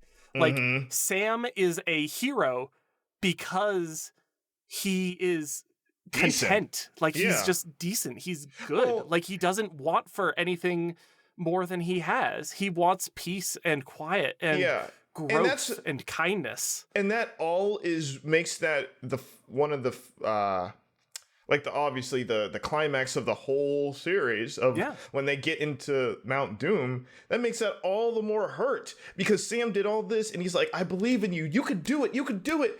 And Frodo just loses it at the last second. Frodo loses it. And because I remember seeing this for the first time and I was like, oh, he ain't gonna do it. He's not gonna do it. And then he turns around. I was like, see, I knew it. I knew it. And then, you could see Sam like, why? You were so close. I know. But I know. The thing is, that's what I love about that is because Frodo, the entire time, it was just them two. They were the most decent people in the entire thing. And it even got to Frodo at the end. Yeah. And we don't know. Maybe it would have gotten to Sam at the end too, because that's how it works. It works on you over time. So, it's just I find it incredibly like sinister as a magical object of just being like it planting ideas into your head and you don't realize they're not your ideas. Yep. Like, but it convinces you that they are your ideas. Like, you thought of this. This is your idea. Yeah. This is good. This is a good idea. Was like, I choose to not destroy the ring. And it's like, do you? Was that your choice? Was that your idea? Exactly. That's all very cool to me. This could be an entire Lord of the Rings episode though, which I'm pretty sure would eventually happen because someday we'll go even more into detail, but like it will go deep. Deep into the deepest pits of Tum Mill. Go into the mine. A mine. A mine. A mine. And these rock and stone for all my people who love that game. Talk about delving too greedily and too deep. Yeah. I mean, I'm just talking about Lord of the Rings now and how special it is to me, but like, I can't emphasize enough that like, getting back to the topic at hand, like it was all these supplemental materials. It was this background stuff. And also like seeing the passion that other people had for the material, hearing behind the scenes stuff about Christopher Lee having a copy of the book tucked inside so that he could actually put on set. I mean, for all accounts, Christopher Lee had every right to say that to anybody ever. Like, I love it's kind of widely known now, but the fact that he was like an actual spy. And he's like, James Bond is literally based on Christopher Lee. Based on Christopher Lee. And it's like, which is the craziest shit. Have you ever, it's everywhere right now, but he's like, have you ever, when he got into an argument with like, Peter Jackson, he's like, that's not how people sound when they get stabbed. Look, have you ever heard of people getting stabbed? Yeah. I have. I have stabbed people to death. And I've seen people stabbed. They don't sound like that. They sound like, oh, the all your air goes out of your... He's like, I'm like, wow, that is both cool and disturbing, and I love it. But like there's so many great stories and anecdotes that come out of those behind the scenes, and like everyone knows about like Aragorn breaking his toe and like some of those, but like it's like there's one story that I love about John Rhys Davis. In real life, like has a finger that he lost at like the knuckle bone, like he doesn't have a full finger. John Rhys Davis of the Nine Fingers and the Ring of Doom. That was a shout out to the Weird Rankin Bass. Boo! How did he get 9 fingers? But you shut your mouth. But he had a prosthetic that he would wear on it. Yeah. Right? And so like one time as a prank, he was like, I'm going to take a knife and I'm going to cut deep into it. And then I'm going to stick some fake blood in there. And then he went up to Peter Jackson. He's like, what was this voice? I was like doing a Sean Connery or something. Oh, yes. There's a problem, boss. Like, I want to show you. And then he would, like, peel it back and, like, just, like, totally twist this prosthetic finger. And so, like, the fake blood would come out. And just, like, hearing him prank his boss and then just, like, laughing hysterically about it behind the scenes. Yeah. hearing them get matching tattoos and hearing about hearing the fact that they had fun making the content that they were making. They actually had fun. It's yes, but also it's incredible hardship. They endured a lot to go through it. But hearing about the bonding process, hearing about them coming out the other side as lifelong friends, about people who developed a real bond through this adversity. Sean Austin's kid, which was the kid at the end of the movie, was tiny, and now she's so now she's old. Adult. Yeah, she's an adult, and it's just oh my goodness, because they recently had an anniversary or something where they got together or something, and it was just crazy them talking about their experiences and stuff, making that franchise, existing in that franchise, because you think about how big of a deal that was when it came out. Yeah. When all three of those movies, one after another, came out. Mm-hmm.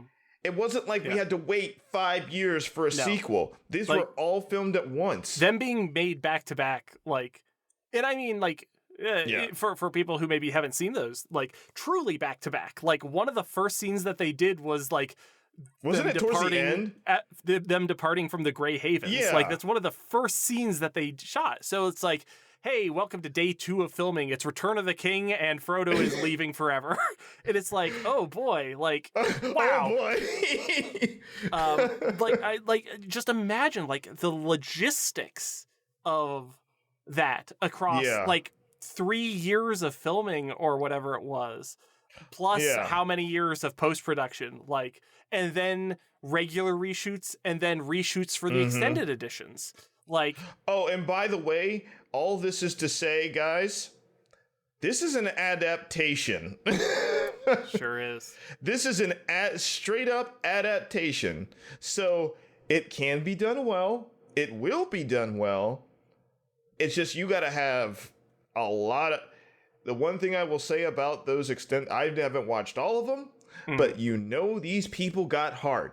Everybody who's involved with this, with that production, they had heart in the game. They're no, this is gonna be good. This is gonna be big. I'm putting everything into this. Yeah. What's rare, I wouldn't say rare, but what was amazing about it was the studio had their back. The studio was okay, Peter. I mean, okay, Peter. It was hearing the details about the production and them trying to get the funding and producers being you can make 2 movies, and then trying to be okay, I guess we'll turn the Lord of the Rings into 2 movies. Yeah, that's crazy. That sucks. Every step of the way, it is a miracle that movie happened at all. It is a miracle that it turned out as incredible as it is. Yeah.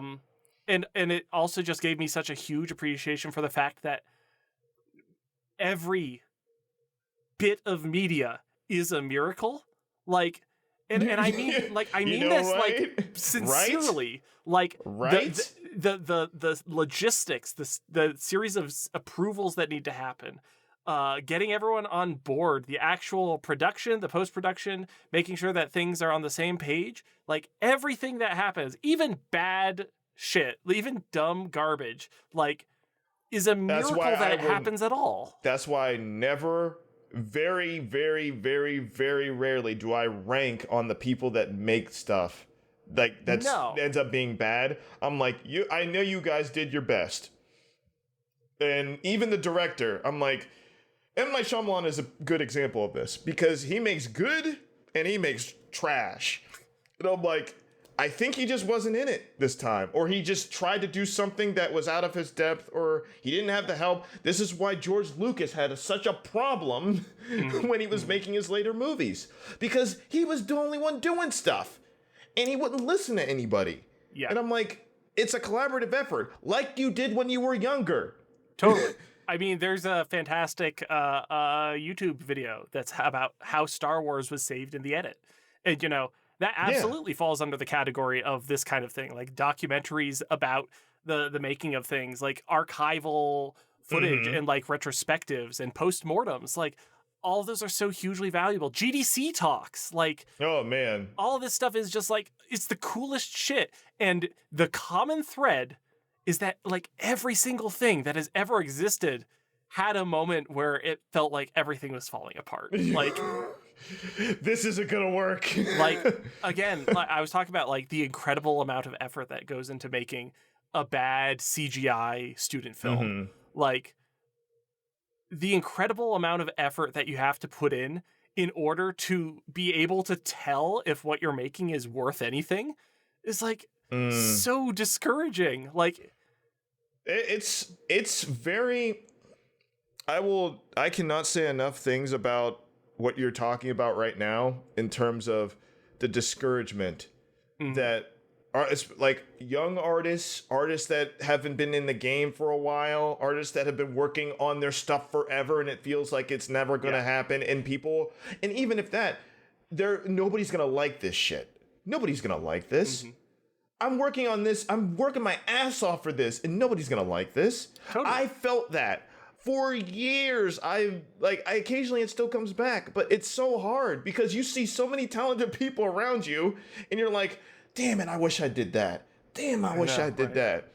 And I'm like, oh man, it's hard to keep motivation. And it's good to see behind the scenes of these great prolific artists that are also having the same doubts as you. Yes. It is so good and healthy not healthy that they go through that, but I mean, you're going to go through that regardless of what you do. But it's good to see other people that are in the same boat or have been in the same boat and say, I don't know, who's gonna like this shit? Like, nobody's gonna like this. Nobody's gonna, this can't be marketed. Nobody is going to like this. And then it ends up being the biggest thing for a long time. And it's like, I can do stuff. I can do it. It's gonna take work. It's gonna take hard work, but it can be done. And it's hard to get out of your own head. It's really hard to do that. But it can be done. But when I was, a young artist who was just taking my first tentative steps in here, it was incredibly, incredibly valuable to see those people have those doubts, to see them go through the same creative struggles, to see them, like, you see this constantly with comedy stuff where you're working on something and then at a certain point you're like, I have no idea if any of these jokes are funny. I have no idea if any of this is funny. Yeah. Like, I'm so overexposed to this. I'm so overthought every step of this process that I just have no objectivity for whether or not it's valuable. Yeah. And then they show it to someone else and they're like, dude, this is incredible shit. Like, dude, how many times have I told you that? Yeah. Like, I know you get on yourself a lot for like the old stuff, like your old ideas. Yeah. I still think that stuff was a good idea. It just wasn't executed as well as, back then. But you refined yourself a lot. But back then we were so bright-eyed, bushy-tailed. We just put out a lot of stuff, and totally, and like even though I don't like my old work, like I'm really grateful that at that time I was just doing stuff. Like, even if it didn't go anywhere, like just the practice of doing stuff is you really may not good have and liked valuable. it. You may not have liked it, but I still think it's very valuable. And maybe you just said that, but yeah. Because that's why I still have a lot of my stuff. I still have a lot of my old sketchbooks and stuff. I don't have all of them, but I still have a lot of them because every once in a while I just go back and looking at a couple, just seeing where my head was. Basically then. And I'm like, wow, I can see a lot of this can be improved now. Like, especially like the drawings part. But man, like I go back and I'm like, I'm like, wow, I was really creative back then. What am I doing? What am I doing now? I'm such an adult and adults are lame. I used to have that wonder, that sense of wonder back then. And like, oh, anything is possible. What happened to me? I mean, I became lame. It is a great feeling to look at old work and be like, oh, this wasn't worthless. Like, there's some cool stuff here. But I feel like a lot of the work that I'm doing is still good and fun and cool. And I'm into what I'm doing right now. Well, you can very well be that. I mean, I'm not saying that it's like, because I'm obviously the same way. It's like, but I just get that brief glimpse of, oh man, like, a lot of that stuff was in my head back then. It's just gotten more refined, and now I'm having fun. Like, it's not like I'm not doing the same stuff. It just doesn't look that way because it has improved. Yeah, I would hope so. It's not as chaotic and impulsive in the same way. But at the same time, you know, I talk about projects that are never going to go anywhere by design, you know. We got pretty far into the Drive Angry 2 script. Like, and I'm like genuinely like pretty proud of where it got. It's fucking stupid. It rules. Hey, sometimes you gotta get that stuff out. And then and you can use that as even more inspiration for later things. Totally. It's an exercise and just like going through the motions and solving the problems, like having to deal with the problems and figure out, you know, just the nitty gritty of like breaking a story. It's not something that I've really done that much work with, and it's a cool, fun exercise. You know what's funny is I do that a lot because like I said, it's for conversations between me and you over the years of me I cannot help myself but create ideas and worlds and stuff like that. And for the longest time, I thought that was a detriment because of conversations that we had where it's like, oh, I need to focus on one thing. And then I did. And then I burned myself out super quick because I was like, I feel like, you know, I can't, you know, just let a lot of my stuff out. But then I realized letting a lot of that stuff out, even if it didn't go anywhere, gave me more inspiration to go back to what I was working on and be like, oh, this works now. Oh, let me rewrite this. Oh, let me do this. And I'm like, oh, this is the process of creation and just art. Oh, they didn't tell me this. Nobody told me this. I mean, going back to Double Fine, one of the things that I love the most about like the years and years of documentaries that they've done are them documenting amnesia fortnights, which is them being we are 3 years into this project and we're all feeling a little bit burned out by it. We're all feeling a little bit sick of it.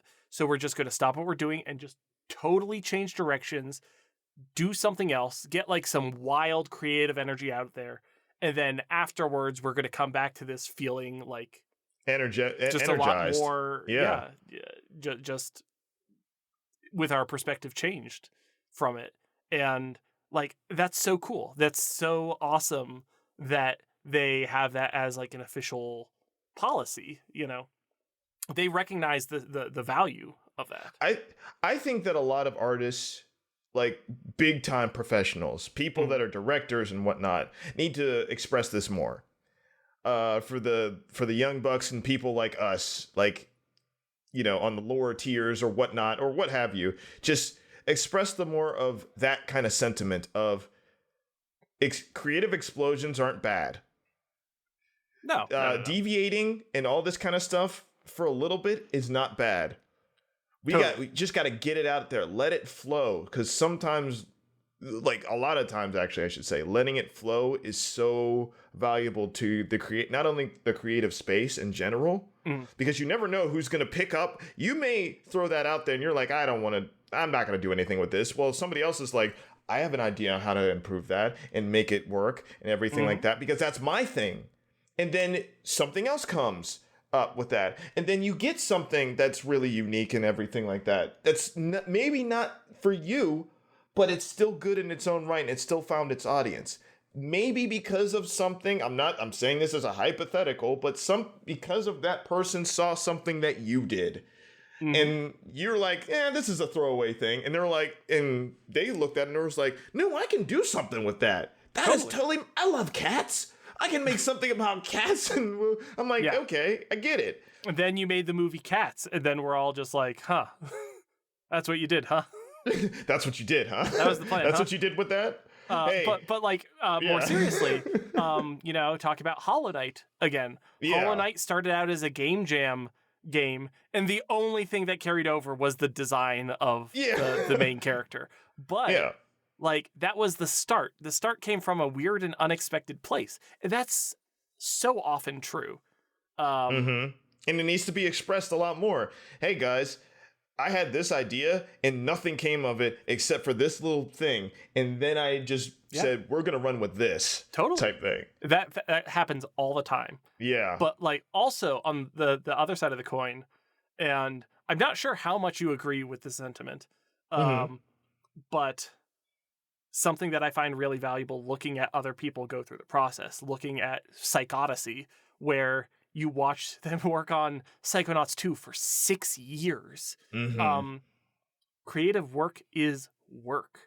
And while it's often useful to take breaks or do other things to chase your passion, to follow that passion, day to day, like, you are committing yourself to something that's bigger than that, and you cannot just rely on that blind passion, because that blind passion will get you really far when you're just in the middle of it and you're excited and you're so on fire with like ideas and inspiration.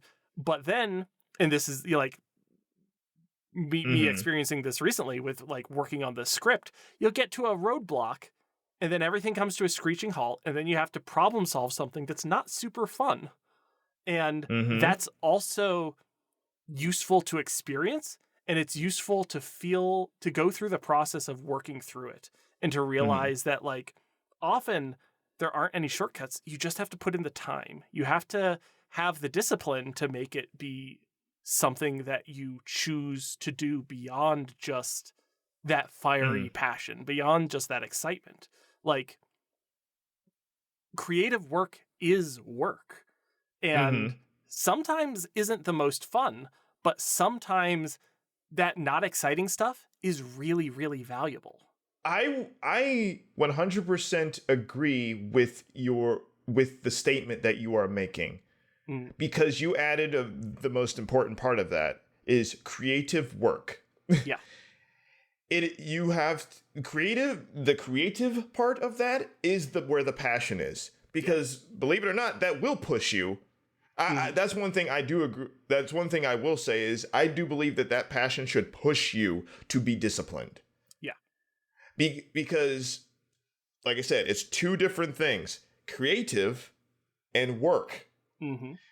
With the work comes the discipline, comes the grind of like you said, I have to problem solve this. I have to put my head to the grindstone and kind of work on this. This is not fun. I want to move past this so I can get back to the fun stuff, which I had to learn.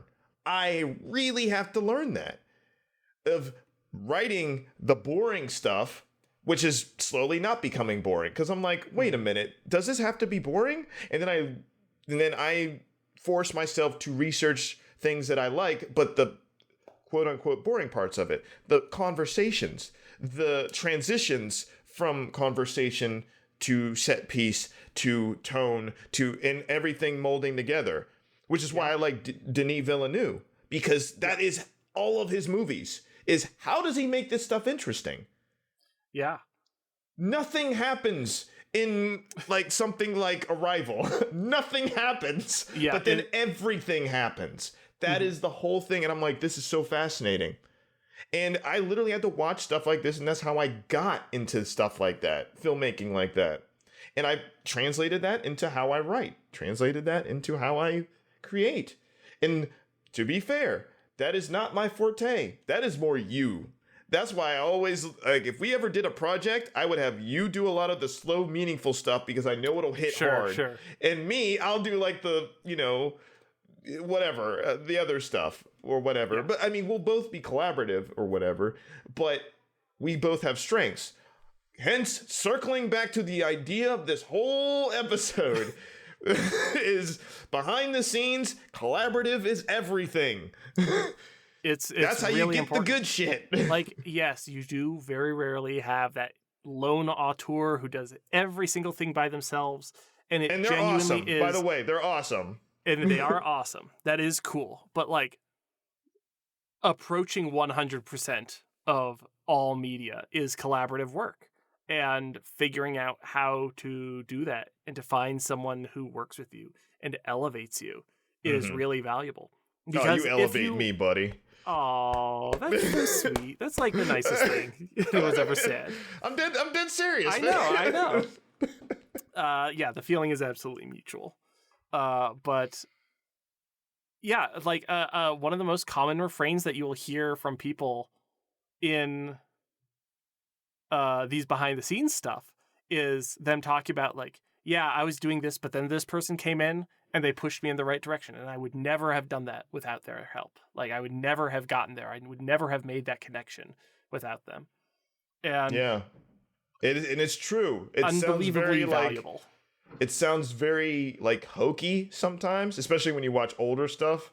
Like, especially with like a lot of Disney stuff, like wow, they made the Lion King and we had to go to Africa and bring in real lions. I'm like, oh yeah, but then you look at it as like, wait a minute, that kind of works. Yeah, it kind of was important. That actually works. Yeah, and it could be with anything. Like I said, martial arts, like with Avatar lesson, they actually brought in people that have tons of experience in martial arts and got the flow and said, oh, I move like this. This is how I would actually fight somebody without bending.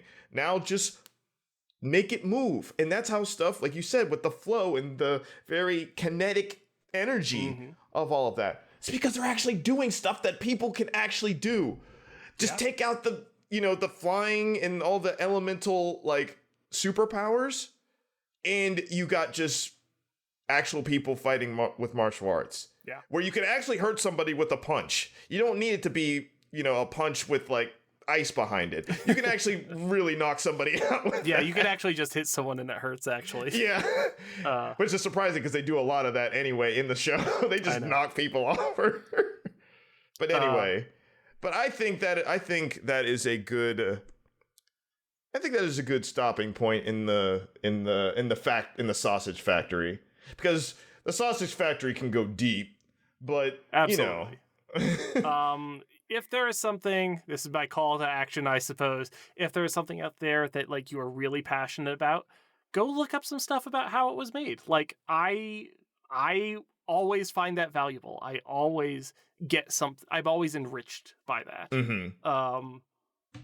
And yeah, if you're into games, like the Double Fine stuff is genuinely unbeatable.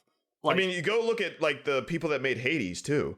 Supergiant. Yeah. Supergiant's another good one that they're like, oh my goodness, this stuff is great. No Clip is like the other one, which does really great work. And like, the Developing Hell is probably also really wonderful stuff. Yeah. I remember you showing me that, so. But I mean, the Double Fine Psychodicy follows them through 7 years. And then if you go and watch the Double Fine Adventure stuff, that started in like 2012. There's over a decade worth of documentary walking you through every step of the creative process from a team of documentarians, a documentary team that are full-time employees at the studio whose only job is to take this and then turn it into a story that they can share. And like no other studio is as transparent. No other studio goes behind the scenes in that way, and like hugely valuable, an absolute miracle that it exists. Not just showing the good, but showing the bad, showing the hard times, showing how, and it's what I appreciate about it is, like I said, this is why I kind of like Double Fine, because it's not too big but not too small either. Is because it shows that these are normal people. These aren't super geniuses, but they're really talented too. Creative people are just people. They're just people doing stuff. Stuff. They're doing people things. And but I love it. Yeah. So that has been our episode for today. For sausages. I hope you've enjoyed us talking about sausage. I love sausage. Sausage is great. Snossages. So if you have any questions, comments, or a suggestion topic for an episode, send us an email over at halftonetakes@gmail.com. If you've enjoyed listening, please give us a rating and review on iTunes, Podcast Addict, or wherever else podcasts are rated. I have been Adam Bucheri. I'm an animator, game designer, and you can find my tabletop games on boocherry.itch.io. That is Boo Cherry, boo like ghost, cherry like fruit. Boo. Boo. Boo boo. Boo boo. Boo-boo. And I have been Corey Revis, illustrator and comic creator. You can find me on Instagram at EARTHUR_1. That is Earther1. And that is where I am right now. So, yeah. Cool. Awesome.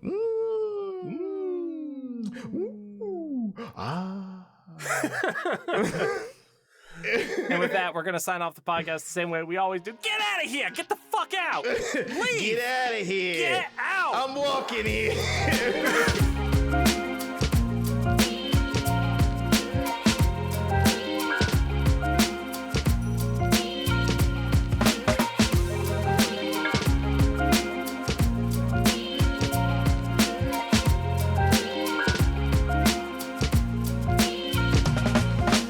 Okay, let's do a clap.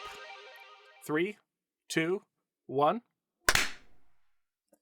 Let me tell you, I'm good at clapping. Every time I do it for this, it's the weakest, wimpiest, most bullshit clap I've ever done. Okay. Did you? There's a skill to it. Like, there genuinely is. Like there's a way that you do it. I can clap all different types of ways. The good clap. The good clap is this. Oh yeah. You want to get a little cup in there and exactly. Let it a little air bubble. Now you're gonna have so many claps in, Yo, in your audio. This is all going into the episode.